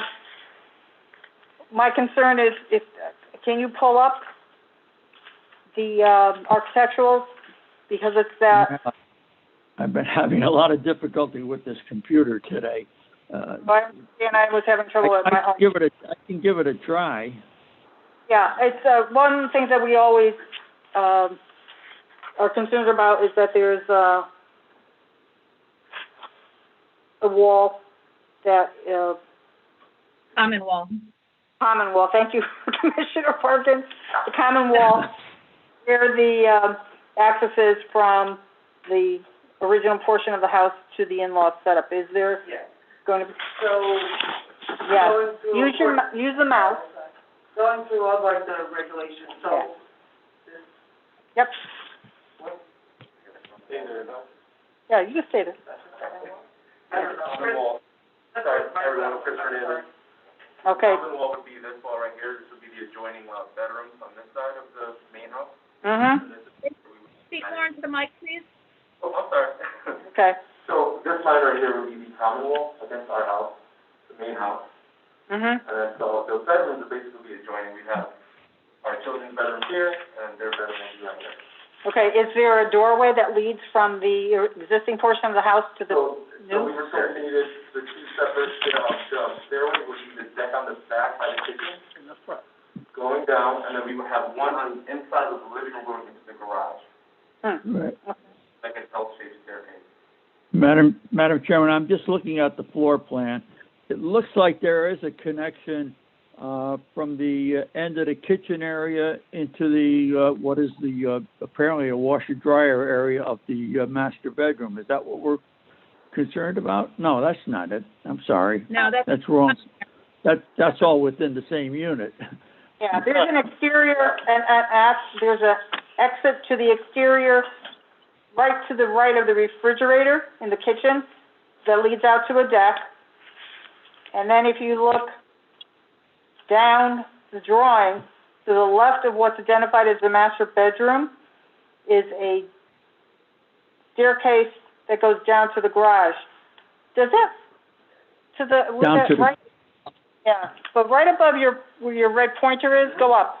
Yep. Right there, are those bifold doors? No, what they are is there's a closet above that stairway. Oh, So in order to use the closet, we just adjusted the way like you go up the stairs, so you have a little bit of closet space with like an angle at the bottom of the closet. That's all that's showing. I don't know why it's drawn like that, but. you are not going through a closet to get down to those stairs, okay. You're you'd be walking underneath like a, to take up the space. Yes.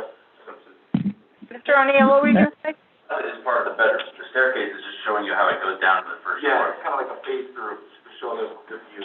Okay, let me go back over to Commissioner Kelly. Yeah, I think if you went to can you go to the Google one? Yeah. I think that's a better explanation of the common wall, putting the second floor from the common wall over above the garage.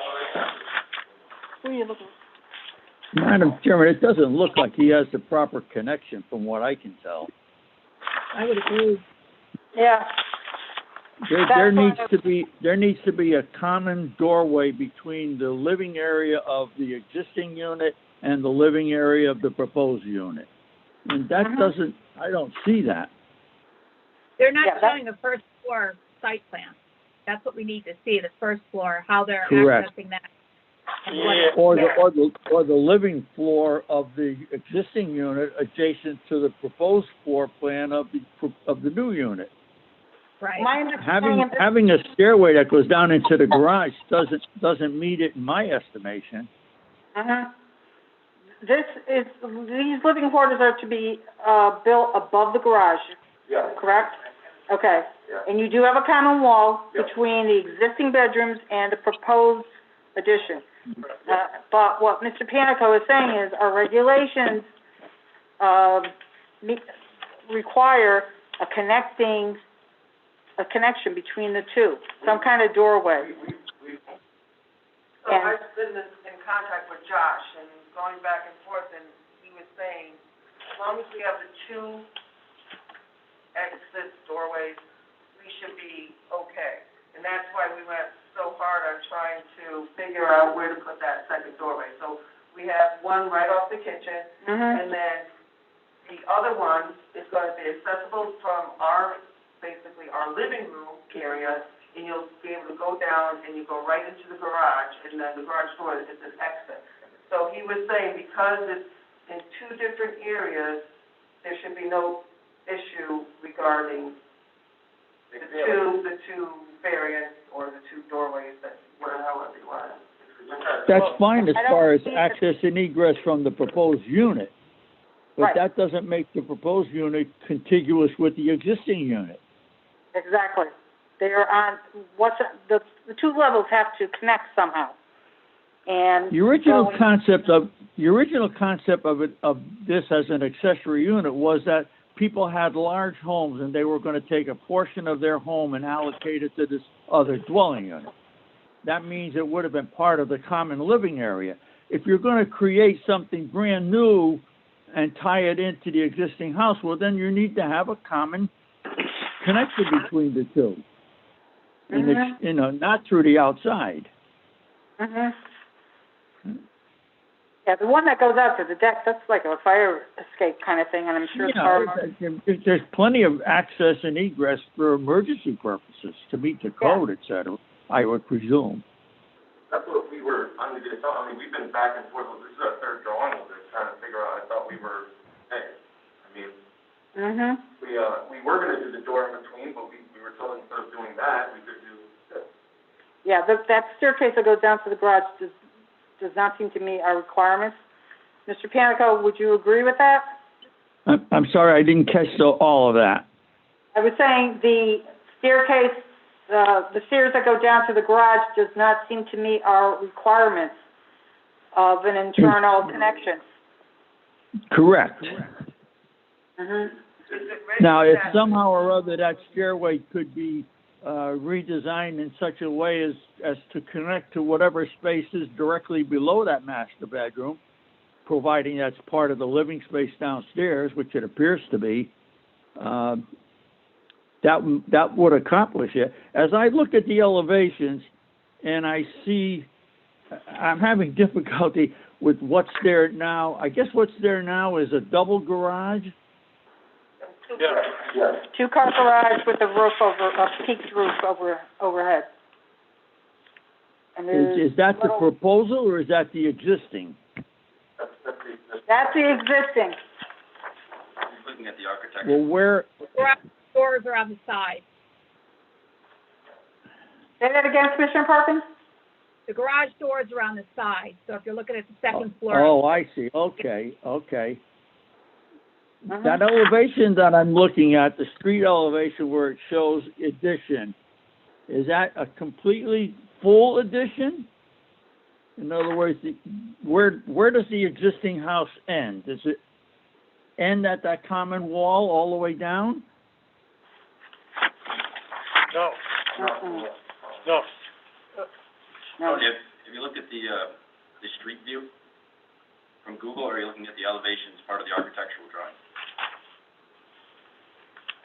I think Mr. Panico can look at the architectural drawings, the one that at the bottom says side elevation, shows the garage doors, front elevation, and above it, it Right. shows the house, and above the roof line, it shows the extent of the addition, left to right, and it shows the addition on to the second floor, up and down. So existing is a one-story, two-car garage. The second story is the addition that connects to the common wall where the master bedroom is. And I think Right, but there is no internal doorway that leads from the existing house to the addition. And that, from what I always understood, was a requirement. Is that? So if the stairwell, that leads down to the garage connected into the living space of the house, then it would comply, is what you're saying. Well, Is that in the, regulations? yeah, because we went through it, and I went through it with John, and we've been at this since basically we purchased our home in October. Mr. I don't Rossetti, have mine with me. Mr. Rossetti, do you have any, zoning regs handy? Online? Okay. Mr. O'Neill's gonna look them up. I'm sorry, he also suggested, like, before this final plan that we did, is we could do a staircase from our bathroom that we were adding on and connect it to the new deck. So that was going to be an option also, but then we said, well, we didn't want to put a doorway in the bathroom, so we were, again, trying to. A door to the outside to a potential deck That's from the bathroom is not, was another suggestion. right, but that's not meets our regulation. It is the inside of the house has to connect somehow on that level, and on the second level. where would that be? Yeah, and unfortunately, Not I know there. this has nothing to do with it, but we didn't want to intrude on the existing, and then that was going into my granddaughter's bedroom. Mm-hmm, So I we would, understand. you know, Yeah, on the existing house, it seems like you come down a hallway and you have two bedrooms. there's no hall, see, the thing is, on that second floor, there's no hallway. It's, yeah, it's, bedrooms on that side of the house. Mm-hmm. so it's two bedrooms, so it'd be my grandson and my granddaughter, and the door would have to be in my granddaughter's bedroom. Mm-hmm, yep. Other than, That would seem like the easiest way to meet the regulations, to put a door there. Not, it doesn't say that you have to leave it open all the time. right, and we were trying to avoid that because it's like you have to go through her bedroom, it's just a privacy aspect. You can still keep the stairwell that goes down to the garage as well as that door. Well, then there would be no point in doing that if we didn't have to. But we wanted an inside door, we wanted an inside staircase too, because, you know, we're getting older, so I Go kind of down to wanted the first inside, you know, I wanted an interior for the winter time also. Mm-hmm. Understood. Oh, that's a very practical reason, for sure. but you gotta meet the regs somehow.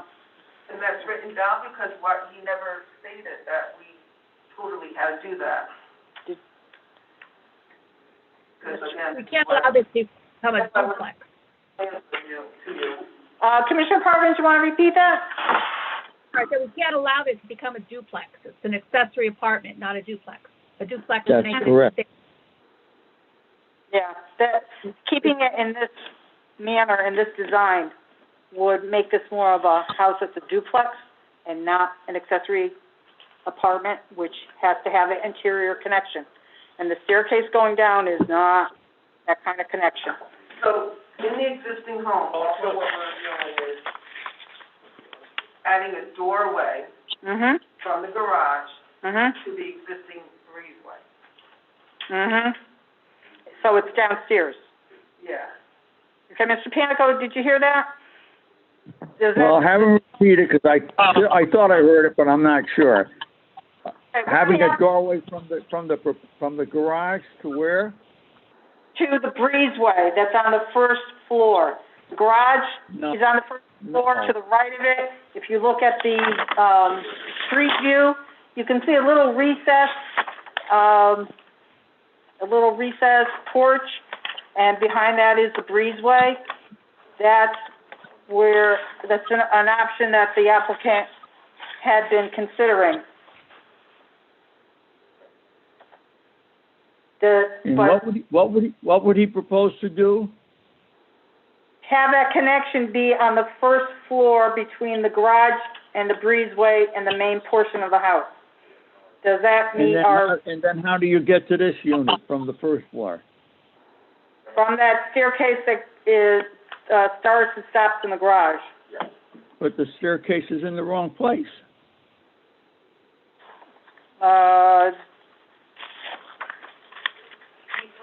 He's probably looking at something. You know, it shouldn't be up to us to redesign the applicant's plans. Mm-hmm. I think the criteria should be recited, and the applicant should have an opportunity to address it. Okay. I think the best way to proceed on this is to table this application and have the applicant and staff and Mr. Panico all, get together remotely and in person and resolve this particular issue. It's just not appropriate in the manner that this has been presented.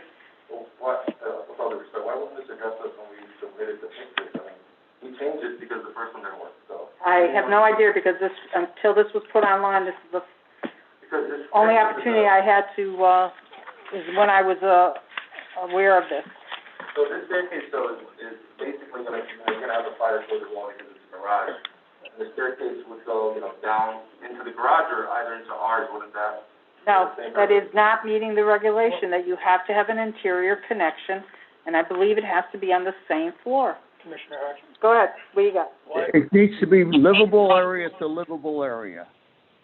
can't you Okay. just put the door in from, say, the Right. master bedroom to the other bedroom and call it quits at this point? Yeah. That's one of their least, And, an option, but it's That's not an the option. preferred because it's going into a bedroom that's yeah, but you don't occupied. have to use it.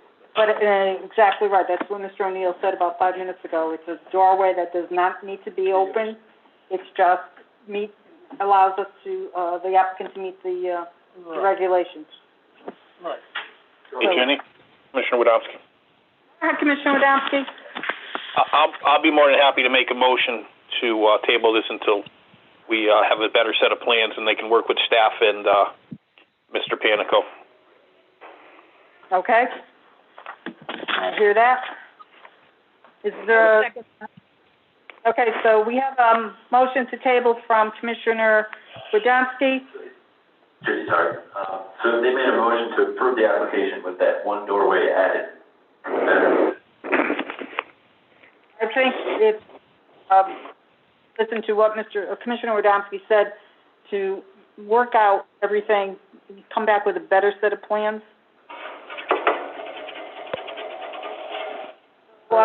Commissioner, go ahead. I'm sorry, so by better set of plans, then how, what do you mean? Because we already paid so much for the plans. Yes, I understand. We could just do do the doorway and be done with it, it's not a problem. Then you have to show that on a set of plans. Something we could write. Commissioner Kelly? Can we have, staff, move it, Contingent, yeah, under approval? okay? Commissioner Radomski and Commissioner Parkins, you're the ones that have made the, motion to table.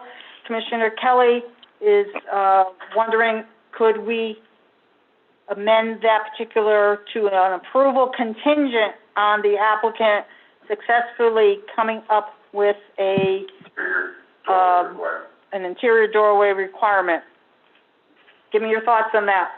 I would still rather table it until next week. I mean, we could put this on the agenda for next week. We still have time to get it on the agenda for next week. They have a week to get it ready, and we go from there. That's just my opinion. If the rest of the commission. Madam Chairman, I have another question, if I may. I have the floor. Well, let me just remind you that you can't automatically put things on the next agenda. We have notice requirements that we have to adhere to. So while it's 7 days away, that's not necessarily gives us the time to put it on the next agenda. So just keep that in mind. Mr. Panico, were you going to say something? Yes, I'm looking at the, what appear to be the elevations of the building, and I see the elevation that appears to be the street elevation, and I see two doorways. Are they both existing doorways? Yes, they are. Yeah, that one to the left. We have on the left side of the building, below where it says addition. You see, okay? There's a door, two windows. What's that are on. So the lower half of that elevation exists? Correct. Yeah, that's the garage. That doorway and that little square is like a porch area. Look at the Google Street Map, and you'll see what I mean. It was one of those breezeway kind of connections. One of those designs that a colonial they used to build. Okay. Where the garage was, you walk through a breezeway to get to the main portion of the house. So that's recessed. We need to see a site plan for that lower level. Okay, so I'd like to see the floor plans of both levels to see how they integrate with each other. The important thing is that the two spaces have to be married together. Exactly. All right, so Commissioner Radomski, are you keeping your motion to table? Yes. Are you keeping that second? Yes, I believe it's important for the commission to partake in this discussion, not to just pass it off to staff. Okay, that's a valid concern. So I'm going to do a roll call on the motion to table made by Commissioner Radomski and seconded by Commissioner Parkins. Commissioner Kelly? Aye. Commissioner Kelly voted aye. Commissioner Parkins? Aye. Commissioner Radomski? Aye. Commissioner Usel? Aye. Commissioner Ticky? Aye. And chair votes aye. Motion to table is passed 6-0. So, Mr. O'Neill, are you going to get in touch with the applicant? Most definitely. Okay.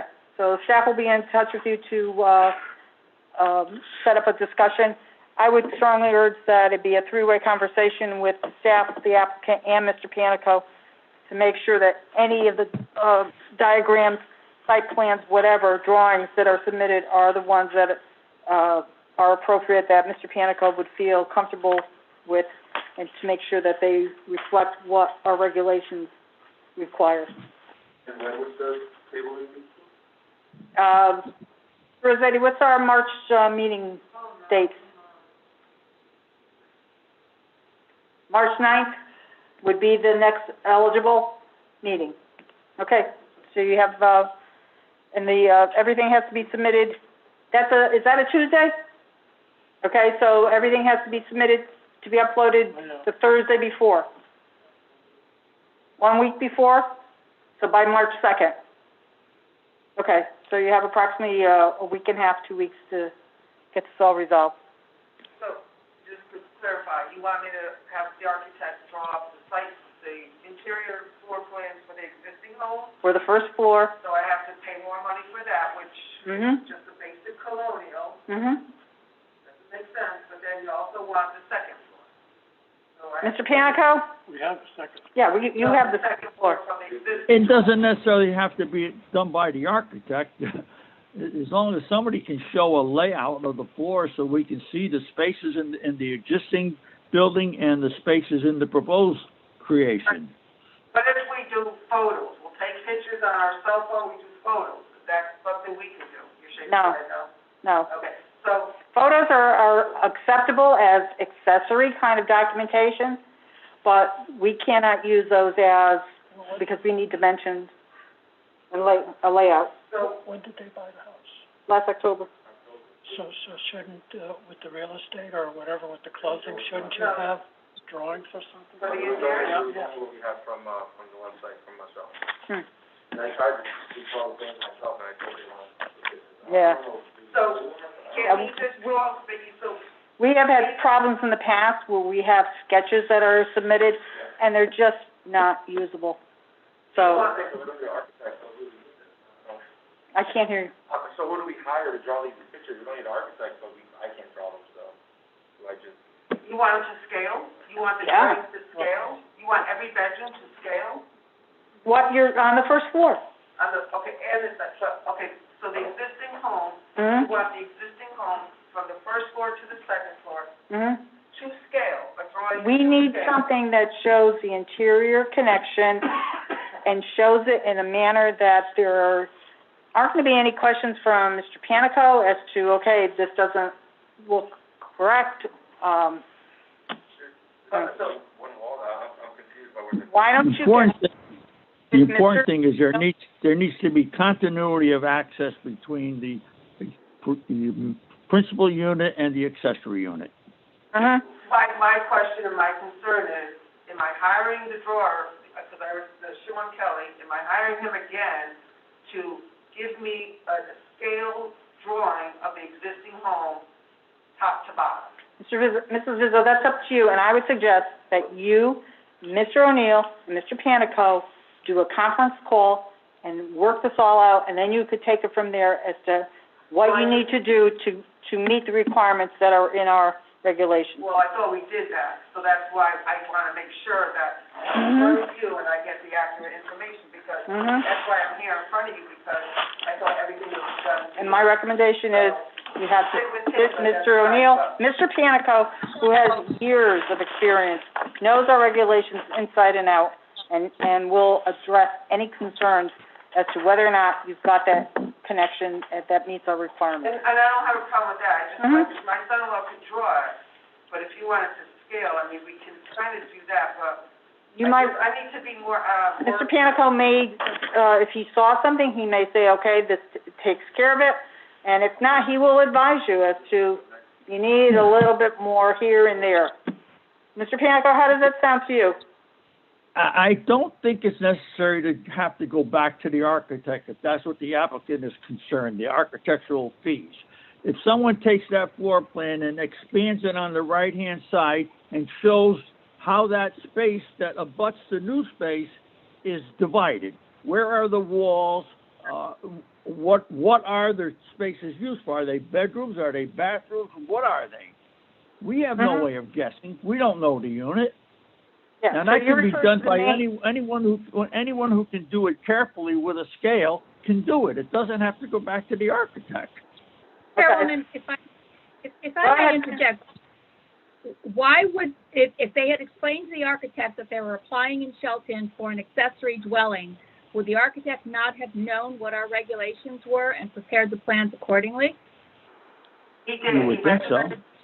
He read the regulations, we read the regulations, I printed them off from your website. I also was involved with P&Z, and this is what we came with, and that's why I showed you these plans today. I would just think that an architect should be aware of our regulations, what we should be submitting. Wait a minute, Mrs. Izzo. Commissioner Parkins? What were you saying? I would just think that the architect would be aware of our regulations and understand what we would be looking for in a site plan. if they had told the architect, we just want to put on an addition over our garage, without mentioning the fact that it was going to be an accessory dwelling, then this is what he would have come up with. But if they had explained that it was an accessory dwelling, he would have researched our regulations and come up with a plan that would satisfy the regulations, I would assume. I could be wrong. Mm-hmm. I've talked with our architect, and we were actually, like I said, we read all your regulations on the website. Mm-hmm. We reviewed them. We came up with a couple of different plans. I submitted to P&Z. One plan wasn't good. We said, okay, then we'll change it to an interior staircase, which we did, which was in the garage. Mm-hmm. And, followed up with P&Z. That seemed to be good. And that's why, again, you have these drawings in front of you, because this was okay by P&Z. It was, Mr. Nappy, what you said? I said wasn't approved, but. No, now approved by P&Z. Your material went to staff. Staff passed it along to P&Z. Mr. Panico, our consultant, feels that, as well as other members of the commission, feel that we don't have adequate information. So we're asking you to work with Mr. Panico, Mr. O'Neill, to present something that would be sufficient for us to make a decision, to make sure that what you want to do will meet our requirements. Okay? Okay, no problem. All right. So thank you very much. Thank you. Roger? Mr. Panico, is that you? That's Commissioner Wadowski. I'm here. Okay, Commissioner Wadowski, go ahead. I have to jump off the call because I have a prior engagement in a couple minutes that I need to take care of. Okay, that's fine. Thank you for letting us know. All right, next on the agenda is other business, and I just want to comment for the record that the minutes for February 9th, 2021 will be on the city's website shortly. They have been submitted by our recording secretary, and we'll take it from there. Final agenda item is approving the January 12th, 20th, and 27 minutes. Does anyone have any changes for the January 12th minutes? I do not. Okay. Let me move on. On the January 20th minutes, Commissioner Motto indicated to me that there is a word that needs to be slightly changed. In section 4, the second paragraph above the vote tally, the word exasperate should be spelled E-X-A-C-E-R-B-A-T-E. Exacerbate. Exacerbate. Okay? So is there any other changes to the January 20th minutes? Chairwoman, I do have a change under the public hearing on the third page, first paragraph, where I suggested that a sidewalk be installed. I may have been speaking fast, so possibly it was misconstrued, but basically it should say that I suggested that sidewalk be installed length of their property along Platt Road, especially with the bus stop on Bridgeport Avenue for pedestrian safety, and suggest that the city consider installing a crosswalk to the car wash. That was my concern with the car wash folks coming across the way. As people come down Platt Road, there should be a pedestrian walkway. Okay, so can you read what the revised sentence would be, Commissioner Parkins? Sure. Commissioner Parkins suggested that a sidewalk be installed the length of their property, meaning their being the applicant, along Platt Road, especially with the bus stop on Bridgeport Avenue for pedestrian safety, and suggest that the city consider installing a crosswalk to the car wash. Okay. Okay. All right, anybody have any questions for Commissioner Parkins on that change? Consider. Okay, does anybody else have any changes to the January 20th minutes? Okay, does anybody have any changes to the January 27th minutes?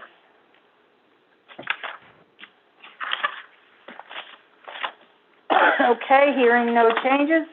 Is there a motion to approve the January 12th, 20th, and 27 minutes with the corrections as, Make a motion to approve them with corrections. okay, there's a motion to approve the minutes as corrected for Commissioner Kelly. Is there a second?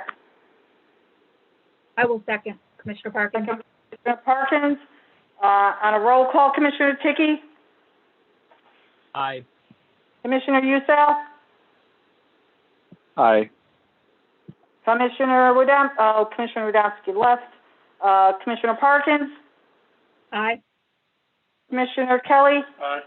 and the chair votes aye. Motion to approve the January minutes, passed 5-0. Finally, is there a motion to adjourn? Make a motion to Motion to adjourn from Commissioner Kelly. Is there a second? Commissioner Usula, second. Okay, We'll let who wants, Commissioner Sell- a few people talking. Who wants to make the second? Commissioner Usula, second. Okay, Commissioner Usau. Roll call. Commissioner Kelly? Aye. Commissioner Ticky? Aye. Commissioner Usau? Aye. Commissioner Parkins? Aye.